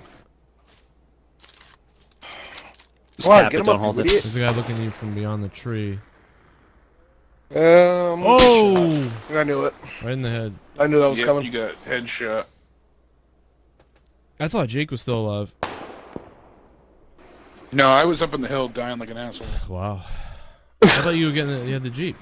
I got in the Jeep to run, and then I wasn't in the driver's seat when I got in. Even though I was standing at the driver's side door, it just didn't put me in And the you driver's forgot seat. that holding A puts you in the driver's seat. Yeah. I'm so used to Fortnite, you know, like building around people. So And then you can't forgot get you have to fucking stop the shot. Jeep before you can use the first aid kit. And then your guy was just on the ground like... Having a stroke. I died because I thought I had grenades, and when I ran in the circle and I saw the people on the left, I was trying to chuck a grenade at them. Then nothing was happening. I kept trying, and then I got shot. And I realized I used up all my grenades in that fucking battle at the houses. I don't know why you can't lay down and revive somebody, because I never would have got shot there. Yeah, it's probably why. Like, they make it, you know, so somewhat challenging or whatever.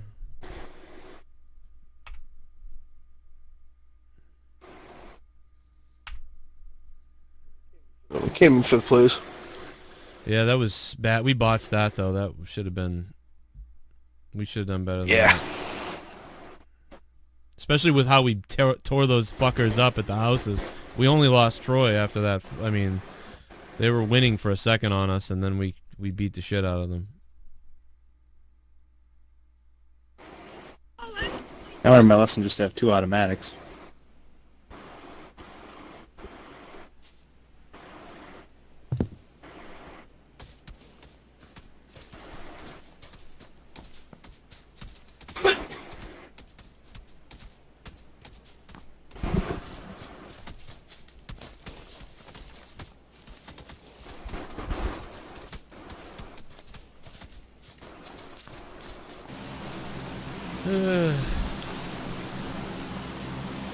All right, YouTube. We'll see you later, guys. Get over to Twitch. Get over to Twitch. Okay, let's pop early. Go hospital.